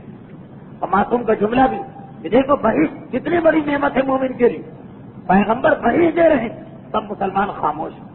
پیغمبر نے کہا تم میں سے کون جو خندق پار کر کے سامنے جائے, کفار کی اطلاع لے کے آئے, میرا وعدہ ہے کہ اسے جنت ملے گی اور جنت میں وہ حضرت ابراہیم کا رفیق بنے گا. ایک درجہ پیغمبر نے بڑھا دیا, پھر بھی سب خاموش. پیغمبر نے کہا تیسری مرتبہ تم میں سے کون ہے جو خندق پار کر کے جائے اور وہاں کی خبر لے کے آئے, اسے بحیث ملے گی اور بحیث میں وہ میرا پڑوسی بنے گا. اپنا پڑوس ادا کر رہے ہیں مسلمان. سردی کی اتنی شدت کہ ہمت نہیں پڑ رہی. اب یہاں 2 روایتیں.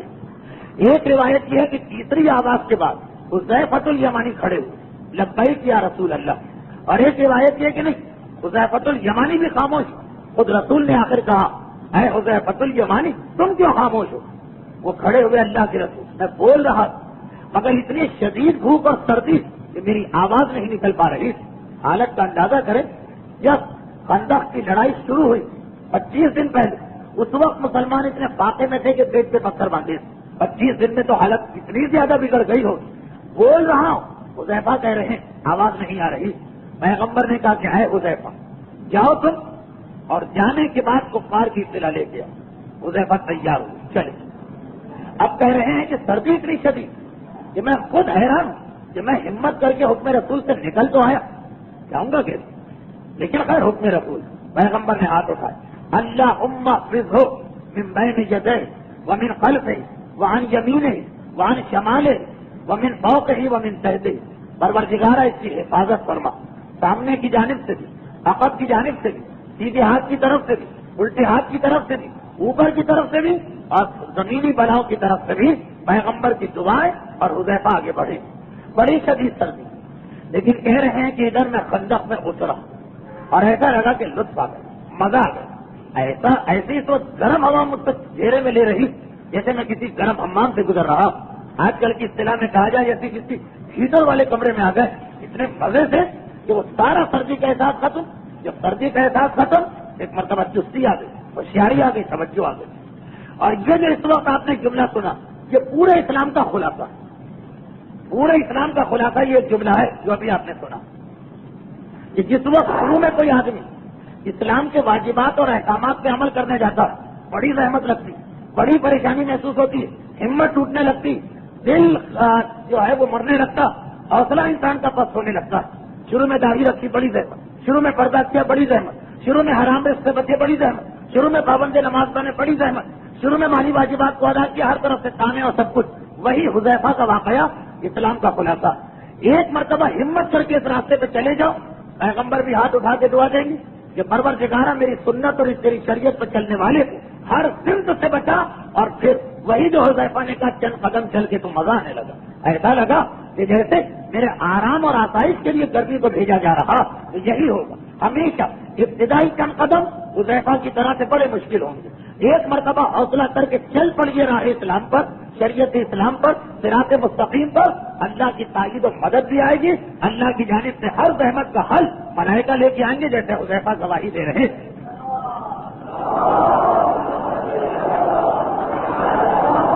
یہ چند جملے حذیفہ کے پورا خلاصہ ہے اسلام کا.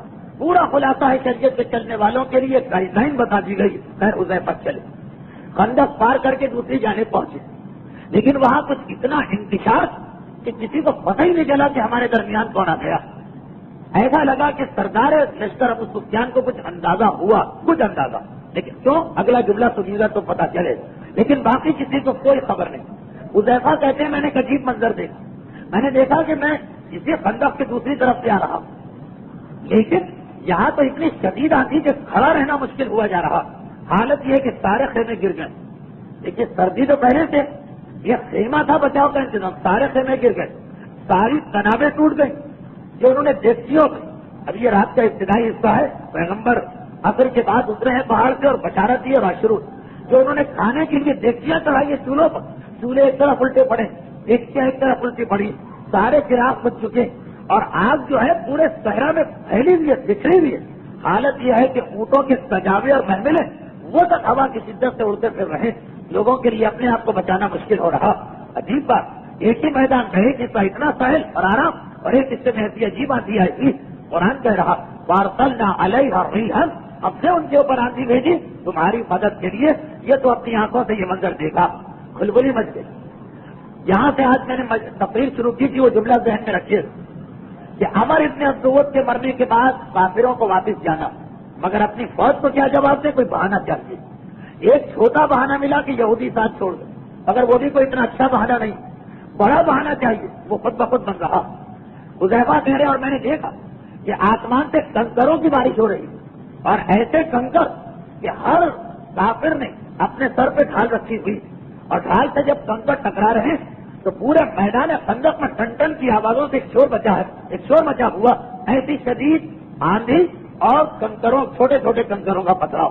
تھوڑی دیر گزرتی ایک مرتبہ جانور بے چین ہونے لگے, اور پھر ذرا بڑے بڑے پتھر آنے لگے. سردی بھی بڑھ گئی. یہاں تک کہ ایک مرتبہ ابو سفیان نے حکم دیا کہ دیکھو مجھے ایسا اندازہ ہوا کہ شاید ہمارے دشمنوں میں سے کوئی آ گیا. ہر آدمی اپنے دائیں والے سے اس کا نام پوچھے تاکہ اگر کوئی دوسرا آیا تو پکڑ لیا جائے. یہ اچھی ترکیب. حذیفہ کہتے جیسے ہی میں نے سنا, میں نے سوچا سب سے پہلے میں ہی نام پوچھوں تاکہ پھر کوئی مجھ سے نہ پوچھے. چنانچہ میں نے دائیں والے سے پوچھا تم کون ہو, کہا میں ابو سفیان کا بیٹا معاویہ. بائیں والے سے پوچھا تم کون ہو, کہا میں ہمارے آس ہوں. بس میں نے جب میں نے پہل کر دی تو اب لوگ دوسروں سے پوچھ رہے ہیں, مجھ سے کسی نے نہیں پوچھا. اس طریقے سے میں نے اپنے آپ کو تو چھپا لیا, اپنے آپ کو میں نے چھپا لیا. اور اس کے بعد تھوڑی دیر کے بعد دوسرا حکم آیا, اور وہ یہ سردی بہت بڑھ گئی. سردی سے بچاؤ کے دو طریقے, خیمے وہ گر چکے, آگ وہ بجھ چکی, تو نئی آگ روشن کی گئی مگر کام نہیں چل رہا. ابو سفیان نے کہا ایسا کر, ہر آدمی دوسرے سے لپٹ جائے, ہر آدمی اپنے جسم کی گرمی دوسرے تک پہنچائے, شاید اس سے کچھ احساس سے سردی کم. ہم سب لوگ آپس میں لپٹنے لگے. یہاں بھی میں نے سوچا کہ جب لپٹتے ہیں تو آدمی تو بات چیت شروع ہوتی. میں نے پہلے بات چھیڑ دی کہ تم کون ہو, اس نے کہا میں قبیلہ حوازن کا فلاں آدمی, اور اب میں اس کے گھر کے حالات پوچھنے لگا تاکہ اسے پلٹ کے مجھ سے سوال کا موقع نہ ملے. اور اس دوران ایک مرتبہ میں نے دیکھا کہ اتنے قریب سے یہ سردار مکہ گزرا کہ میں چاہتا تو آگے بڑھ کے ایک تلوار چلا کے اس کی گردن کو جدا کرتا. تلوار کی جانب میرا ہاتھ بڑھا, لیکن مجھے فوراً یاد آ گیا جب پیغمبر مجھے بھیج رہے تھے تو دعا مانگنے سے پہلے ایک جملہ کہا, اے حذیفہ جاؤ فقط خبر لے کے آؤ, خبردار کسی کافر اور مشرک پہ ہاتھ نہ اٹھانا, کسی کو قتل نہ کرنا. یہ حکم دے کے بھیجا گیا.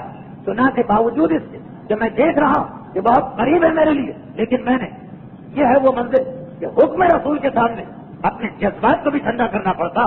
جذباتی کچھ لوگ چاہے نوجوان ہو چاہے بزرگ ایک مسئلہ بنا دیتے ہیں.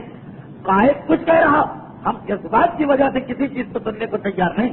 حذیفہ کتنے ہی جذباتی صحیح, مگر جانتے ہیں کہ جو قائد کا حکم ہے اسے ماننا, پیغمبر کے حکم کو مانا, تبھی تو اتنا عظیم مقام ہوا کہ صاحب و سر رسول اللہ کہنا, اللہ کے رسول کے رابطہ, یہ لقب ہے حذیفہ کا.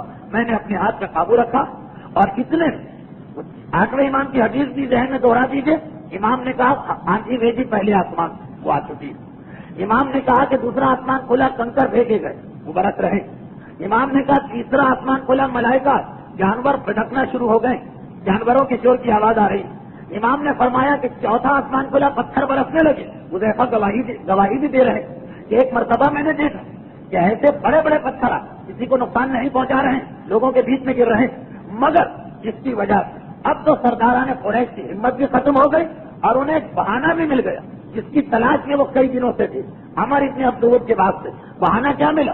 ایک مرتبہ ابو سفیان کھڑا ہو کے تقریر کر رہا کہ اے میرے دوستوں اور ساتھیوں، دیکھو ہم محمد سے لڑ سکتے ہیں، اس کے ماننے والوں سے لڑ سکتے ہیں، اور وہ زمین کا کوئی لشکر لے کے آئے اس سے لڑ سکتے ہیں، لیکن ایسا لگتا کہ محمد نے اپنے جادو کی مدد سے آسمان سے لشکر کو بلا لیا. ہم جادو کا مقابلہ نہیں کر سکتے، ہم آسمانی لشکر سے نہیں لڑ سکتے. یہ وہ بات تھی جو عرب کے اس وہن پرست معاشرے کے ہر سپاہی کی سمجھ میں آ گئی.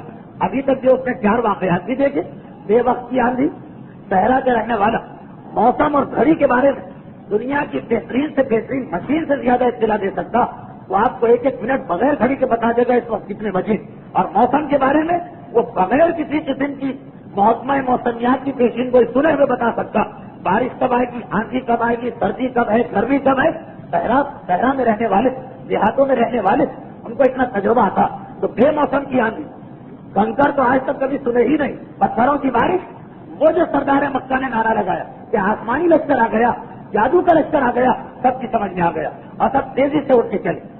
سب سے بری حالت خود سرداروں کی. ہر قبیلے کا سردار اپنی سواری کی جانور کی جانب دوڑا اور اندازہ کرے جو سب سے بڑا سردار ہے اس لشکر کا، اس کی حالت کیا؟ وہ دوڑ کے اپنے اونٹ پہ آ کے بیٹھتا اور اونٹ کو تیزی سے بھگانے کی کوشش کر رہا، گوڑے مارے جا رہا، اونٹ تیزی سے دوڑ لیکن اونٹ اپنی جگہ سے حرکت نہیں کر رہا.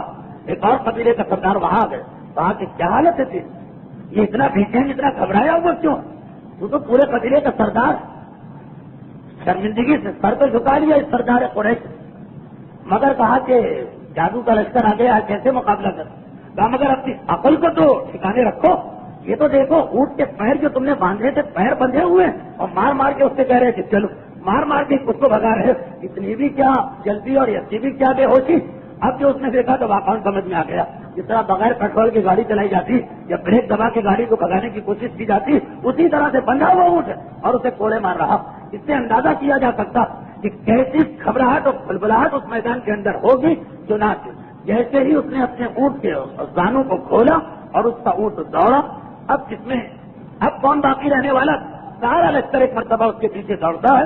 حذیفہ الیمانی کہتے ہیں کہ میں واپس خندق سے اتر کے اس وقت رسول کے پاس آیا جبکہ آخری آدمی کو بھی میں نے جاتے دیکھا. آخری آدمی بھی چلا گیا. 10,000 کا لشکر اتنے جلدی گیا کہ 12 بجے تک پورا میدان خندق خالی ہو چکا. میں واپس آ رہا ہوں، ایک عجیب منظر دیکھا کہ پورا لشکر چلا گیا اور کچھ لوگ آ رہے ہیں سفید عمامے پہنے ہوئے، کچھ لوگ میرے قریب آ رہے ہیں. کچھ جانے والے گئے تو جانے والے کون ہیں میری سمجھ میں نہیں آیا. سفید عمامے، سب نے مجھے دیکھتے ہی ایک مرتبہ نعرہ تکبیر بلند کیا. میں اور حیران کہ یہ تو پھر قریش والے تو نہیں ہوئے جو اللہ کو مانتے ہیں. وہ قریب آئے اور آنے کے بعد کہا، اے حذیفہ مبارک ہو، مبارک، خدا نے تمہیں کامیاب کیا، ہمارا سلام اپنے رسول کو پہنچانا. خدا حافظ یہ کہہ کے وہ موڑے. مجھے جلدی تھی رسول کے پاس آنے. خندق سے اتر کے رسول کے پاس پہنچا. پیغمبر اسلام سے کہا اللہ کے رسول اطلاع لے کے آیا، جو آپ منگوا رہے وہ اطلاع لے کے آیا. ایک کافر چلا گیا ہے، پورا خندق کا میدان خالی پڑا. پیغمبر اسلام شکر کے سجدے میں گرے اور کہا اللہ کے رسول ایک اور عجیب بات میں نے دیکھی. بالکل آخر جب میں خندق کے اندر اترنے والا تھا، یہ چند لوگ نظر آئے. پیغمبر مسکرائے اور کہا کہ کیا تمہیں پتا ہے کہ یہ کون تھے؟ حذیفہ نے کہا نہیں اللہ کے رسول، میں تو سمجھا کچھ کافر واپس آ رہے ہیں. مگر نعرہ تکبیر. کہا یہ اللہ کے وہ ملائکہ جن کا وعدہ پروردگار نے آج سے پہر کو کیا تھا، یا ایھا الذین آمنوا اذکروا نعمت اللہ علیکم فارسلنا علیہا ریحا. ہم نے آندھی بھیجی، وجنودا لم تروھا، اور ایسے لشکر بھیجے کہ جس کو تم نہیں دیکھ رہے. انہی لشکروں میں سے یہ لشکر تھا. اور پھر یہاں پہ ایک جملہ، اے حذیفہ آج تم نے دیکھا، کل کا دن پورا مدینہ دیکھے گا ملائکہ کو جو پیغمبر نے وعدہ کیا.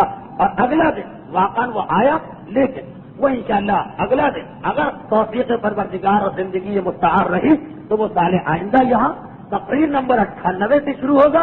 بہت ہی مختصراً اس واقعے کو مکمل کر دوں. خندق کی لڑائی 21 دن یا 25 دن کے بعد اختتام کو پہنچی. مسلمان واپس مدینے میں آئے، سب اپنے اپنے گھروں میں گئے. پیغمبر اسلام اپنے گھر نہیں گئے. سب اپنے اپنے گھروں میں گئے، رسول اپنے گھر نہیں گئے.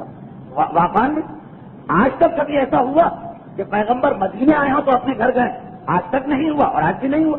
پیغمبر بجائے اپنے گھر جانے کے سیدھے اپنی بیٹی فاطمہ زہرا سلام اللہ علیہا کے حجرے میں آتے ہیں. وہ صرف سفر کا مسئلہ نہیں ہے. مدینے سے جب پیغمبر باہر جائیں واپس اپنے حجرے میں نہیں آئیں, پہلے خانہ فاطمہ کو سلام کریں. آئے بیٹی کے گھر میں بیٹھے, ہتھیار اتارے ہیں, فاطمہ پانی لائی ہے تاکہ بابا کے چہرے کو دھویا جائے. کہ این اس وقت جبرائیل امین داخل ہوئے اس حالت میں کہ جبرائیل ہتھیار پہنے. اللہ کے رسول آپ نے ہتھیار اتار دی, ہم ملائکہ نے ابھی ہتھیار نہیں اتارے, ہم ہتھیار پہنے ہوئے. کل کی رات آپ نے سنا ہو گیا ملائکہ کے لشکر کو دیکھ کے آئے, ہم ہتھیار پہنے ہوئے. اور اللہ یہ حکم دیتا کہ آپ بھی فوراً ہتھیار پہنے, اور وہ بنو قریظہ دغابازی, غداری اور بے وفائی کی ان کو سزا دینا, فوراً سزا دینا. اور عجیب جملہ کہ اللہ کے رسول پورے مدینے میں اعلان کرانا کہ عصر کی نماز تک ہم سب کو وہاں پہنچ جانا. کوئی آدمی لا یصلی صلاۃ العصر, کوئی آدمی نماز عصر یہاں نہ پڑھے. کتنی تیزی کے ساتھ حکم پروردگار آئے, پیغمبر نے وہی ہتھیار وہی اسلحہ پہنا, وہاں گئے, بنو قریظہ کو شکست دی. واقعاً ان کے سارے مرد مارے گئے, ان کی ساری عورتیں اور بچے قیدی بنے. کیوں؟ جو خود انہی کی کتاب تورات ہے. کتاب تورات چیپٹر نمبر 30 کی آیت نمبر 30 کے مطابق فیصلہ ہوا. آخر میں طے یہی پایا اور اس میں یہی لکھا کہ دغاباز اور غدار کی یہ سزا ہے. اس سزا کے بعد پیغمبر مدینے واپس آئے, سعد ابن معاذ شہید ہوئے, اور اس طرح خندق کا واقعہ مکمل ہوا تھا. پھر بھی جو میں نے آخر میں 2 جملوں میں بیان کیا, یہ آئندہ سال ایک پوری تقریر بنے گی. اور بڑی خوشی کی بات ہے میرے لیے, اور مجھے بڑا سہارا ملا کہ سیرت رسول 6واں سال مکمل ہوا. آج 97 تقریریں, 3 کم 100, ایک ہی موضوع پر. تاریخ جیسا خشک موضوع, اور ایسی تاریخ جس میں کبھی 20-20 نام ایک دن میں آتے ہیں, 10-10 قبیلوں کا تذکرہ ہوتا, پھر بھی اس بڑی تعداد میں صاحبان ایمان یہاں شریک ہوئے. یہ جو صدقہ جاریہ بنا, یاد کے مثلا کیسے لوگ سن بھی رہے ہیں, مجھے معلوم دنیا کے بہت سے علاقوں میں بھی لوگ سنتے ہیں, خصوصاً یورپ اور امریکہ میں. تو بعض لوگوں نے کہا کہ آپ نے ہمارا ایک بڑا مسئلہ حل کر دیا, اور وہ یہ ہے کہ ہم کام پہ جاتے ہیں, لمبی لمبی ڈرائیو ہوتی ہے, 40-45 منٹ جانے میں, 40-45 منٹ آنے میں. تو اب یہ تقریریں سب سے مناسب اس کے لیے سنتے جاتے ہیں, تقریر سنتے واپس آتے ہیں. اسی لیے میں باہر جاتا ہوں تو مسئلہ بھی ہوتا کہ لوگ 6ٹھی تقریر کے حوالے سے کوئی بات پوچھتے ہیں, مجھے یاد بھی نہیں کہ میں نے 6ٹھی تقریر میں کیا کہا ہے, ان کو یاد ہے. اب یہ جو سلسلہ چلا, اس میں سارا کا سارا کریڈٹ جو جاتا وہ مجمع کو جاتا, اس اعتبار سے کہ اگر کوئی بھی نہ آتا اور ہم ہی بیٹھے ہوتے تو 5 تقریریں کرتے, 10 کرتے, 15 کرتے, خدا حافظ کوئی اور موضوع ڈھونڈا جاتا. لیکن آپ حضرات کے شوق, آپ حضرات کا یہاں آنا, جب سے 1.5 گھنٹے 1.25 گھنٹے تک کی تقاریر ہوئی تو لوگ باقاعدگی سے بیٹھے. تو بہرحال یہ صدقہ جاریہ میں آپ سب شریک ہیں.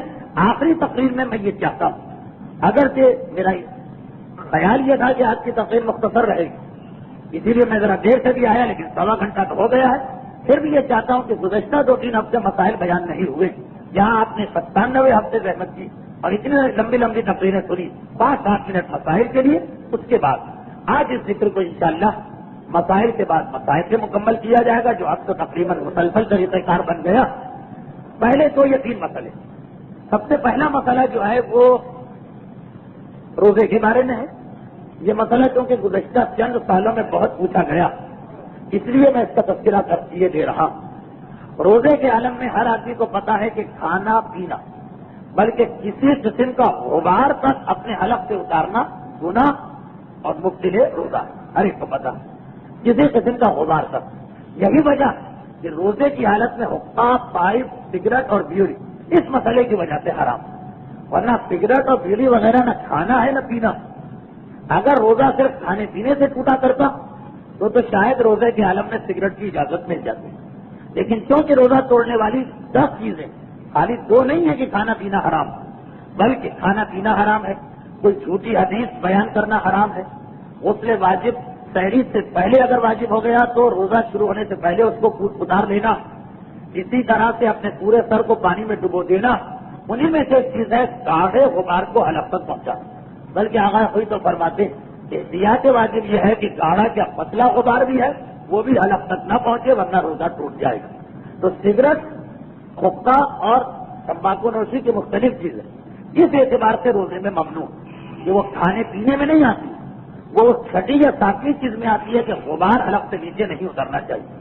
نیچے سے مطلب یہ نہیں کہ پورا ہی نیچے اترے, اگر حلق سے ٹکرا بھی رہا ہے غبار, جہاں پہ وہ کوا ہے تقریباً وہ مقام, وہاں سے ٹکرا بھی رہا ہے, وہ بھی روزہ توڑ دیتا ہے. اچھا, یہ ضمنی بات آ گئی تو میں بیان کر دوں کسی نے یہ بھی پوچھا ہے کہ سگریٹ کے بارے میں کیا فتویٰ مراجع کا. سگریٹ کے بارے میں فتویٰ یہ ہے کہ سگریٹ نہ صرف یہ کہ حلال ہے بلکہ اس میں کراہیت تک نہیں. چاہے کوئی نیا پینے والا ہو چاہے کوئی پرانا پینے والا ہو, اگر کوئی جتنی سگریٹ نوش فرماتے ہیں وہ تو ہر ظاہر کو پتا, لیکن اس کے علاوہ جو مراجع سگریٹ نہیں بھی پیتے سب کا فتویٰ یہی کہ سگریٹ نوشی اسلام میں بالکل جائز ہے. اور توضیح میں بھی نظر کے مسائل میں اس کی جانب اشارہ ہے, کیونکہ بہت سے لوگ یہ کہتے ہیں کہ حوالہ ہم کو چاہیے. توضیح المسائل یہ مسئلہ ایک ایسی جگہ لکھا ہے کہ عام طور پہ کسی کا ذہن نہیں جاتا کہ سگریٹ کا مسئلہ نظر میں لکھا ہو. ہاں نظر میں لکھا ہے, آپ نظر کا چیپٹر کھولیے تو وہاں 7واں 8واں مسئلہ یہ کہ منت جو آپ مانیں گے تو ایسا نہیں ہے کہ جو آپ کا دل چاہا آپ منت مانیں. منت کا مطلب ہے بارگاہ الہی میں کچھ دے رہے ہیں تو وہی چیز کی منت مانی جائے گی جو اللہ کو پسند ہے. تو یا تو کوئی واجب کام ہو جس کی منت مانیں گے, یا کوئی مستحب کام ہو جس کی منت مانیں گے.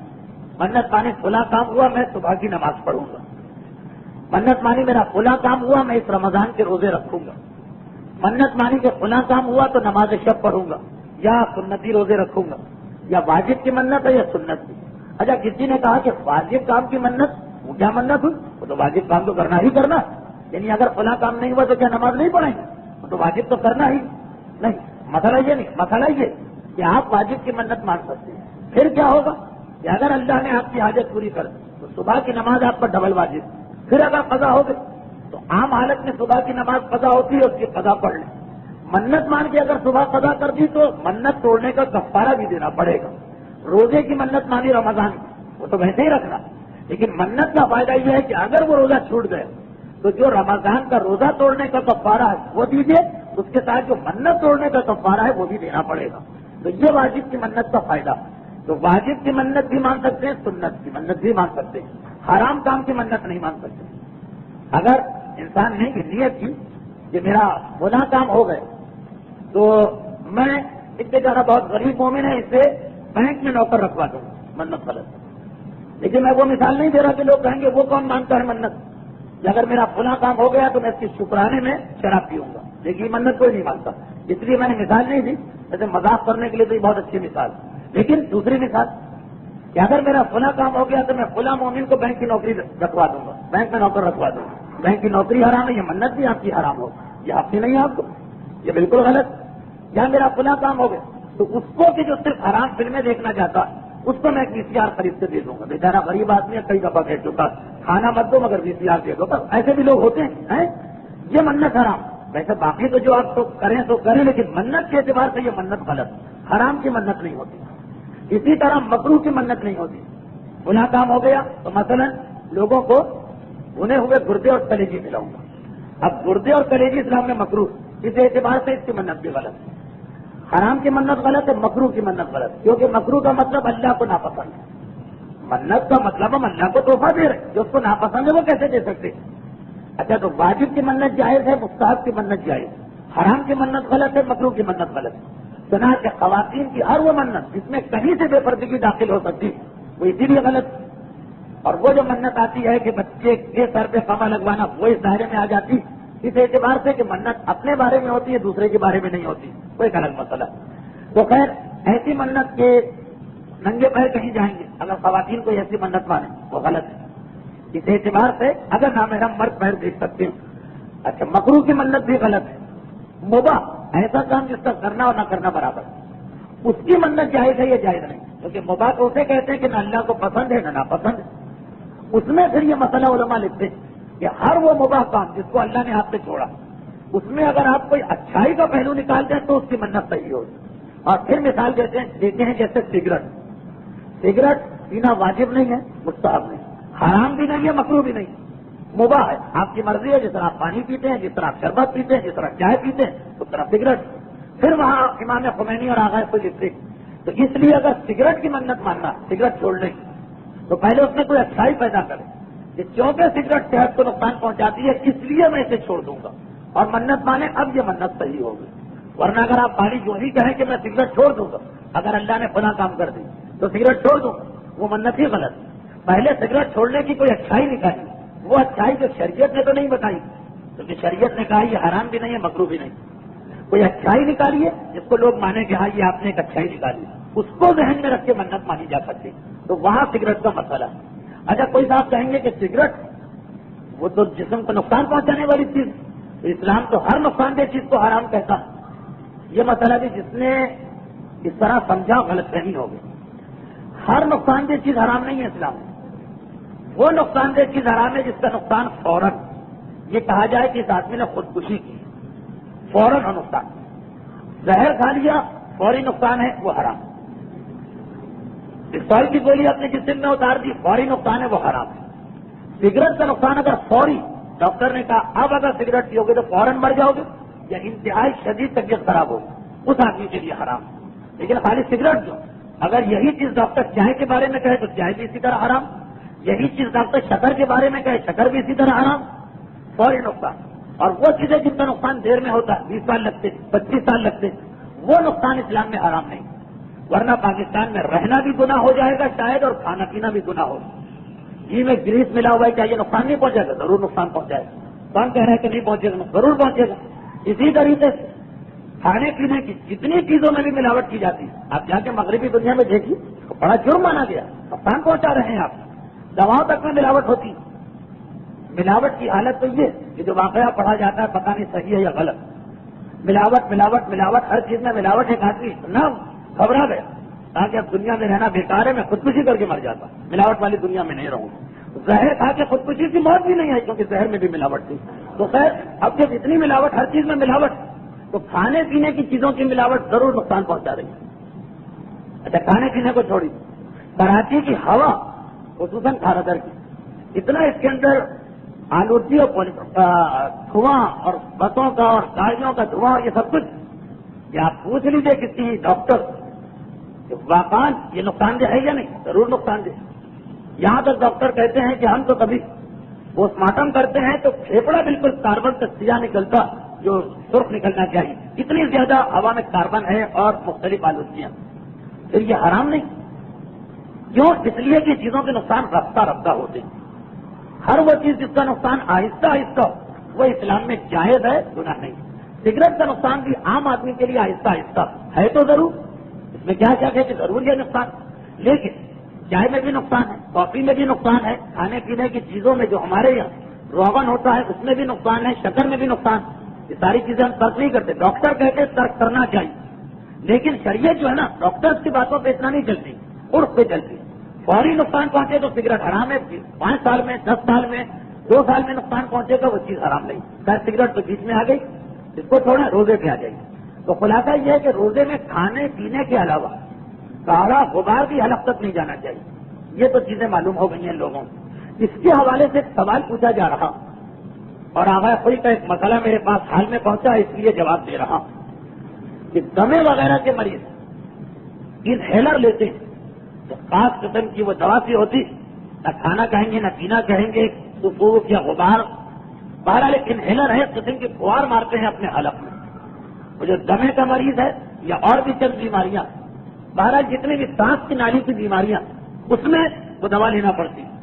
ڈاکٹر کہتے ہیں کہ ہر چند گھنٹوں کے بعد یہ انہیلر کو استعمال کرنا. اب یہ آدمی ویسے تو طاقت رکھتا ہے روزے کی, کھانا پینا چھوڑ سکتا ہے, مگر یہ دوا جو ہے جو فوار ماری جاتی ہے اپنے حلق کے اندر, یہ اس کو ضرور لینا. یہ سوال کئی دفعہ پوچھا گیا کہ اس کا پھر کیا حکم ہے, روزہ صحیح ہے یا غلط ہے؟ واقعا اس کا مسئلہ تو مجھے بھی پہلے نہیں مل رہا تھا.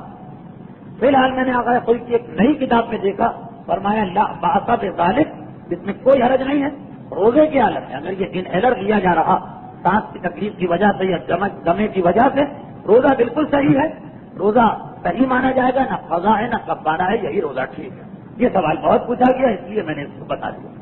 آخری مسئلہ آج تک, اور اس کے بعد آپ حضرات سے میں سیرت رسول کے سلسلے میں 7-8 مہینے کے لیے اجازت چاہوں گا. تو یہ مسئلہ بھی سفر کا ہے, روزے کی حالت میں سفر کرنا رمضان میں. اس کا مسئلہ اول تو یہ یاد رکھیے کہ روزے کی حالت میں سفر کرنا جائز ہے, کوئی حرج نہیں ہے, کوئی گناہ نہیں ہے. آدمی کو اپنا پروگرام چینج کرنے کی ضرورت نہیں. یہاں تک کہ اگر فقط اس لیے سفر کریں کہ آج روزہ نہیں رکھنا, روزے سے بچنے کا شرعی طریقہ عورتوں کے لیے تو دو طریقے ہیں، ایک سفر ہے، ایک کوئی ایسی دوا کھا لینا کہ ان کے سے روزے ثابت ہو جائے۔ مردوں کے لیے ایک ہی شرعی طریقہ، اور وہ یہ ہے کہ سفر کرنا۔ روزے سے بچنے کے لیے بھی سفر کیا جائے تو جائز ہے۔ ہاں 22 رمضان تک کراہیت ہے اگر روزے سے بچنے کے لیے سفر کر رہے ہیں، حرام نہیں، مکروہ، اور 22 کے بعد تو مکروہ بھی نہیں۔ اور کبھی کبھار سفر سے ضروری بھی ہو جائے، جب احتیاط کا ایسا مسئلہ آ جائے کہ آدمی بالکل پھنس کے رہ جائے، چاند ہوا یا چاند نہیں ہوا، اس میں مقلد کے لیے کوئی احتیاط نہیں۔ ہم آگاہ ہوئی کی تقلید میں تو کیا احتیاط، ہمیں بالکل کلیئر مسئلہ۔ امام خمینی کی تقلید میں کوئی احتیاط نہیں، تو بہت آسان مسئلہ۔ جب تک یقین نہ ہو چاند ہونے کا، وہ آپ کے لیے واجب ہے اس دن کا روزہ رکھنا، وہ رمضان۔ یقین ہو گیا وہ عید کا دن۔ جب تک یقین نہ ہو، لوگوں کے فون آنا کہ آج چاند ہوا نہیں ہوا، یہ خود بتا رہا ہے کہ ان کو یقین نہیں۔ جب یقین نہیں تو ذمہ داری معین۔ مسئلہ اس کے لیے ہے کہ جو تقلید نہیں کرتا، اس کے لیے شاید اس دن سفر واجب ہو جائے، وہ ایک الگ مسئلہ۔ بہرحال رمضان میں روزے کی اجازت ہے، لیکن اگر رات ہی رات سفر، رمضان میں سفر کی اجازت ہے، لیکن اگر آپ رات میں سفر کر رہے ہیں تو کوئی مسئلہ نہیں۔ اور اگر سحری کے بعد سفر کر رہے ہیں تو ایک بات کو ذہن میں رکھنا، سحری کے بعد سفر کر رہے ہیں تو روزہ رکھنا پڑے گا۔ آپ یہ نہیں کہہ سکتے کہ بھائی 7 بجے مجھے کراچی سے نکلنا اور مثلاً 4:30 بجے یا 5 بجے سحری ختم ہو رہی، 2 گھنٹے میں کیا روزہ رکھوں ہی نہیں، یہ غلط۔ روزہ رکھنا ہے، 7 بجے جب نکلیں گے تب کی بات وہاں دیکھی جائے گی۔ تو سفر چاہے سحری کے 15 منٹ کے بعد بھی ہو، روزہ رکھنا، نیت کر کے روزہ شروع کر دینا ہے۔ پھر آپ نے سفر شروع کیا، اگر ظہر کے بعد سفر کیا آپ نے تو اس دن کا روزہ مکمل بھی کرنا، اور ظہر سے پہلے آپ نے سفر کیا، یعنی ظہر سے پہلے کراچی چھوڑ دی، 10 بجے تک نکل گئے، 8 بجے تک نکل گئے، تو امام خمینی اور آقا گلپائگانی یہی کہتے ہیں کہ روزہ رکھیے سحری کے بعد، اور جب کراچی سے نکلے وہ روزہ آپ تک ٹوٹ جائے اگر ظہر سے پہلے جا رہے ہیں۔ 2 ہی مسئلے ہیں مراجع کے پاس، ظہر کے بعد کراچی سے نکلے اس دن کا روزہ پورا کرنا ہے، ظہر سے پہلے کراچی سے نکلے تو اس دن کا روزہ کراچی سے نکل کے ٹوٹ جائے گا۔ لیکن آغاز کوئی کے یہاں اس مسئلے میں 3 پہلو، ظہر کے بعد جائے تو کوئی شک نہیں کہ وہ روزہ تو رکھنا، ظہر سے پہلے اگر کراچی سے نکلے یا جس شہر کا بھی مسئلہ، اور رات ہی سے نیت یہ سفر کرنا، تب تو آغاز کوئی کہتے ہیں کہ وہی دوسرے مراجع کا فتویٰ، صبح 8 بجے 9 بجے 10 بجے کراچی سے نکلے یہ روزہ ٹوٹ گیا اگر رات ہی سے نیت۔ اور اگر ایسا سفر کہ سحری جب ختم ہوئی اس وقت تک سفر کا ارادہ نہیں تھا، ایک دم سے سفر کا ارادہ بنا، اور سفر بھی وہ کہ ظہر سے پہلے جانا، فرماتے ہیں آغاز کوئی احتیاط واجب یہ کہ یہ روزہ بھی مکمل کرو اور اس کے قضا بھی کرو، 2 روزے رکھنا، ایک روزے کے بدلے میں 2 روزے رکھنا۔ یہ اس کے لیے ہے جو ظہر سے پہلے جائے۔ ظہر کے بعد اگر جا رہے ہیں، چاہے ارادہ تھا پہلے سے یا نہیں تھا، اچانک سفر بنا یا پہلے سے بکنگ تھی، ظہر کے بعد جا رہے ہیں تو آغاز کوئی یہ کہتے ہیں کوئی مسئلہ نہیں، وہ روزہ مکمل کرنا۔ لیکن اگر ظہر سے پہلے آپ جائیں اور پہلے سے رات کو ارادہ نہیں ہے، اچانک پروگرام بنا، ڈبل روزہ ہو گیا۔ احتیاط واجب ہے یہ بھی پورا کرو اور بعد رمضان اس کی قضا بھی رکھو۔ ہاں یہ دوسری بات ہے کہ احتیاط واجب میں آپ دوسرے مجتہد کی بات مان سکتے ہیں، اور آقا گلپائگانی اور خمینی دونوں نے کہا کہ بہرحال ظہر سے پہلے کا روزہ ٹوٹ جاتا ہے، اس کو پورا نہیں کرنا، بعد میں قضا کرنا، چاہے نیت ہو یا نہ ہو۔ تو آقا کوئی کے مختلف اس میں بات پر دوسرے مجتہد کی مان سکتے ہیں، لیکن تصور ذہن میں ہونا چاہیے کہ ہم کیوں اس روزے کو توڑ رہے ہیں، یہ ذہن میں ہونا چاہیے کہ دوسرے مجتہد کی تقلید ہم نے کر لی۔ یہ بات مکمل ہوئی۔ اب آئیے آخری جملے آخری مسئلے کے ساتھ۔ آج کل ایک مسئلہ میں ممبر سے بہت پڑھ رہا ہوں، قیاس کا مسئلہ، کہ اگر آپ کی ذات سے کسی آدمی کو جسمانی ذرا سی بھی تکلیف پہنچے، اس کی کھال سرخ ہو گئی، آپ پر واجب یہ ہے کہ آپ اسے پیسے دیجیے، اور ایک اچھی خاصی رقم بتائی گئی، کھال بھی سرخ ہو گئی، اور اگر کھال سے نیل پڑ گئی، اگر کھال سیاہ پڑ گئی، اگر کھال پھٹ گئی، اگر خون نکل آیا، پیسے بڑھتے چلے جاتے۔ یہ بہت ہی اہم مسئلہ۔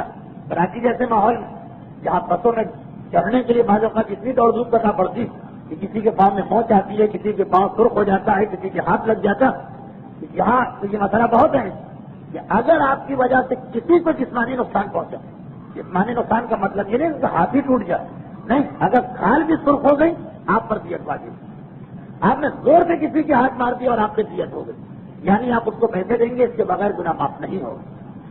اور اگر پیسے اتنے سارے دینا پڑ گئے کہ حج کا خرچہ کم پڑ گیا، حج ثابت، پیسے اتنے ہو گئے کہ مکان بیچنا پڑا تو مکان بیچ کے میراث ختم.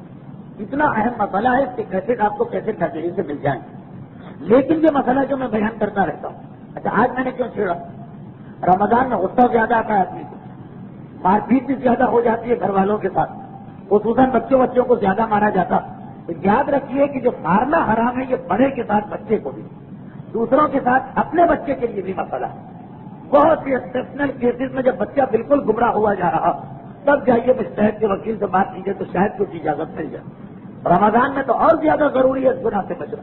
اچھا لوگوں کی سمجھ میں نہیں آتا، اتنی میں نے تقریریں کی ہیں، مذاق زیادہ ہو رہا ہے. یہ دوسری بات ہے کہ کیونکہ میں مذاق پروف ہو چکا ہوں، 15 سال سے آپ کے بیچ میں ہوں، کوئی آج کی بات نہیں، اس لیے میں تو تقریر کو بڑھا رہا ہوں، آگے تقریریں کیے جا رہا ہوں. لیکن اندازہ یہ کہ لوگ اس مسئلے کو سیریس نہیں لے رہے. اب سن لیجیے، حدیث خالی مسئلہ ختم، اور بس یہی مسائل تھی. پیغمبر اسلام کی زندگی آپ سن رہے ہیں، یہ خندق کے واقعات آپ نے سنے.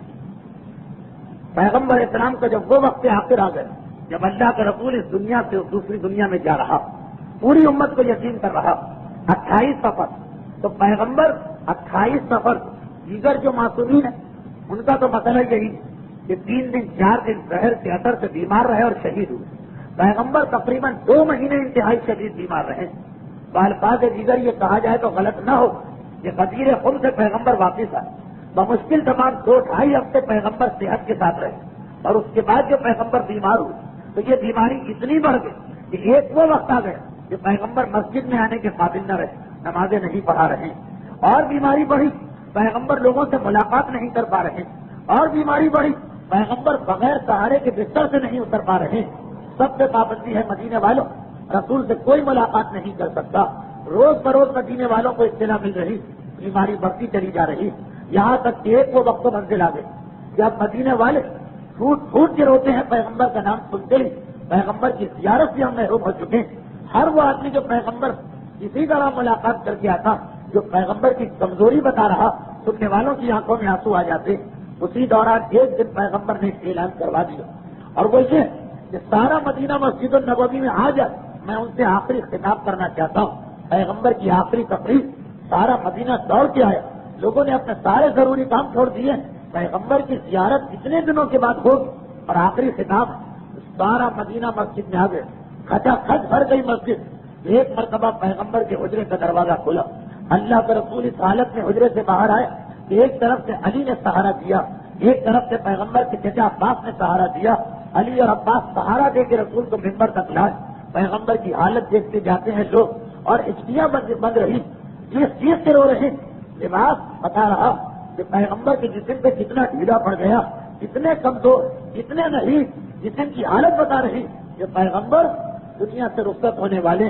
اس حالت میں پیغمبر نے آ کے ایک عجیب سوال کیا، جس چیز کو آج بھی لوگ ماننے کو تیار نہیں. پیغمبر نے ایک عجیب سوال کیا، کہا کہ ہے مسلمانوں، میں بھی بہرحال ایک انسان، ہو سکتا ہے کہ میری وجہ سے کسی کو تکلیف پہنچ گئی، اگر کسی کا کوئی پیسے کا مالی مطالبہ ہے تو مجھ سے لے لے، اس دنیا میں ادائیگی بہتر ہے بجائے اس کے کہ آخرت میں حساب کتاب دینا پڑے. سارے مجمع پہ سناٹا، سب خاموش بیٹھے. ایک مرتبہ رسول نے کہا کہ اچھا، اگر کسی کا مجھ سے کوئی جسمانی مطالبہ، کبھی میری وجہ سے کسی کو جسمانی تکلیف پہنچی تو وہ آپ سے اپنا بدلہ لے لے. اس دنیا میں بدلہ دے دینا آسان ہے، آخرت کے بدلے سے. پیغمبر یہ درس دے رہے ہیں، سارا مجمع خاموش. اللہ کے رسول، یہ آپ کیا کہہ رہے ہیں؟ یہ کیسے ممکن ہے کہ آپ کی وجہ سے کسی کو کوئی تکلیف پہنچی؟ لیکن مجمع میں سے ایک آدمی کھڑا ہوا، اللہ کے رسول، حنین کی لڑائی ختم ہوئی تھی، مال غنیمت جمع ہو رہا، لوگوں کا مجمع بڑھ گیا، آپ کے ہاتھ میں کوڑا تھا، آپ کوڑے کی مدد سے لوگوں کو پیچھے ہٹا رہے تھے تاکہ لوگ ذرا پیچھے چلے جائیں. اتنے میں وہ کوڑا میرے جسم تک ٹکرا گیا. میں اس کوڑے کا بدلہ نہ مانگتا، لیکن خود آپ فرما رہے ہیں، آپ کا حکم ہے، آپ نے مجھے کوڑا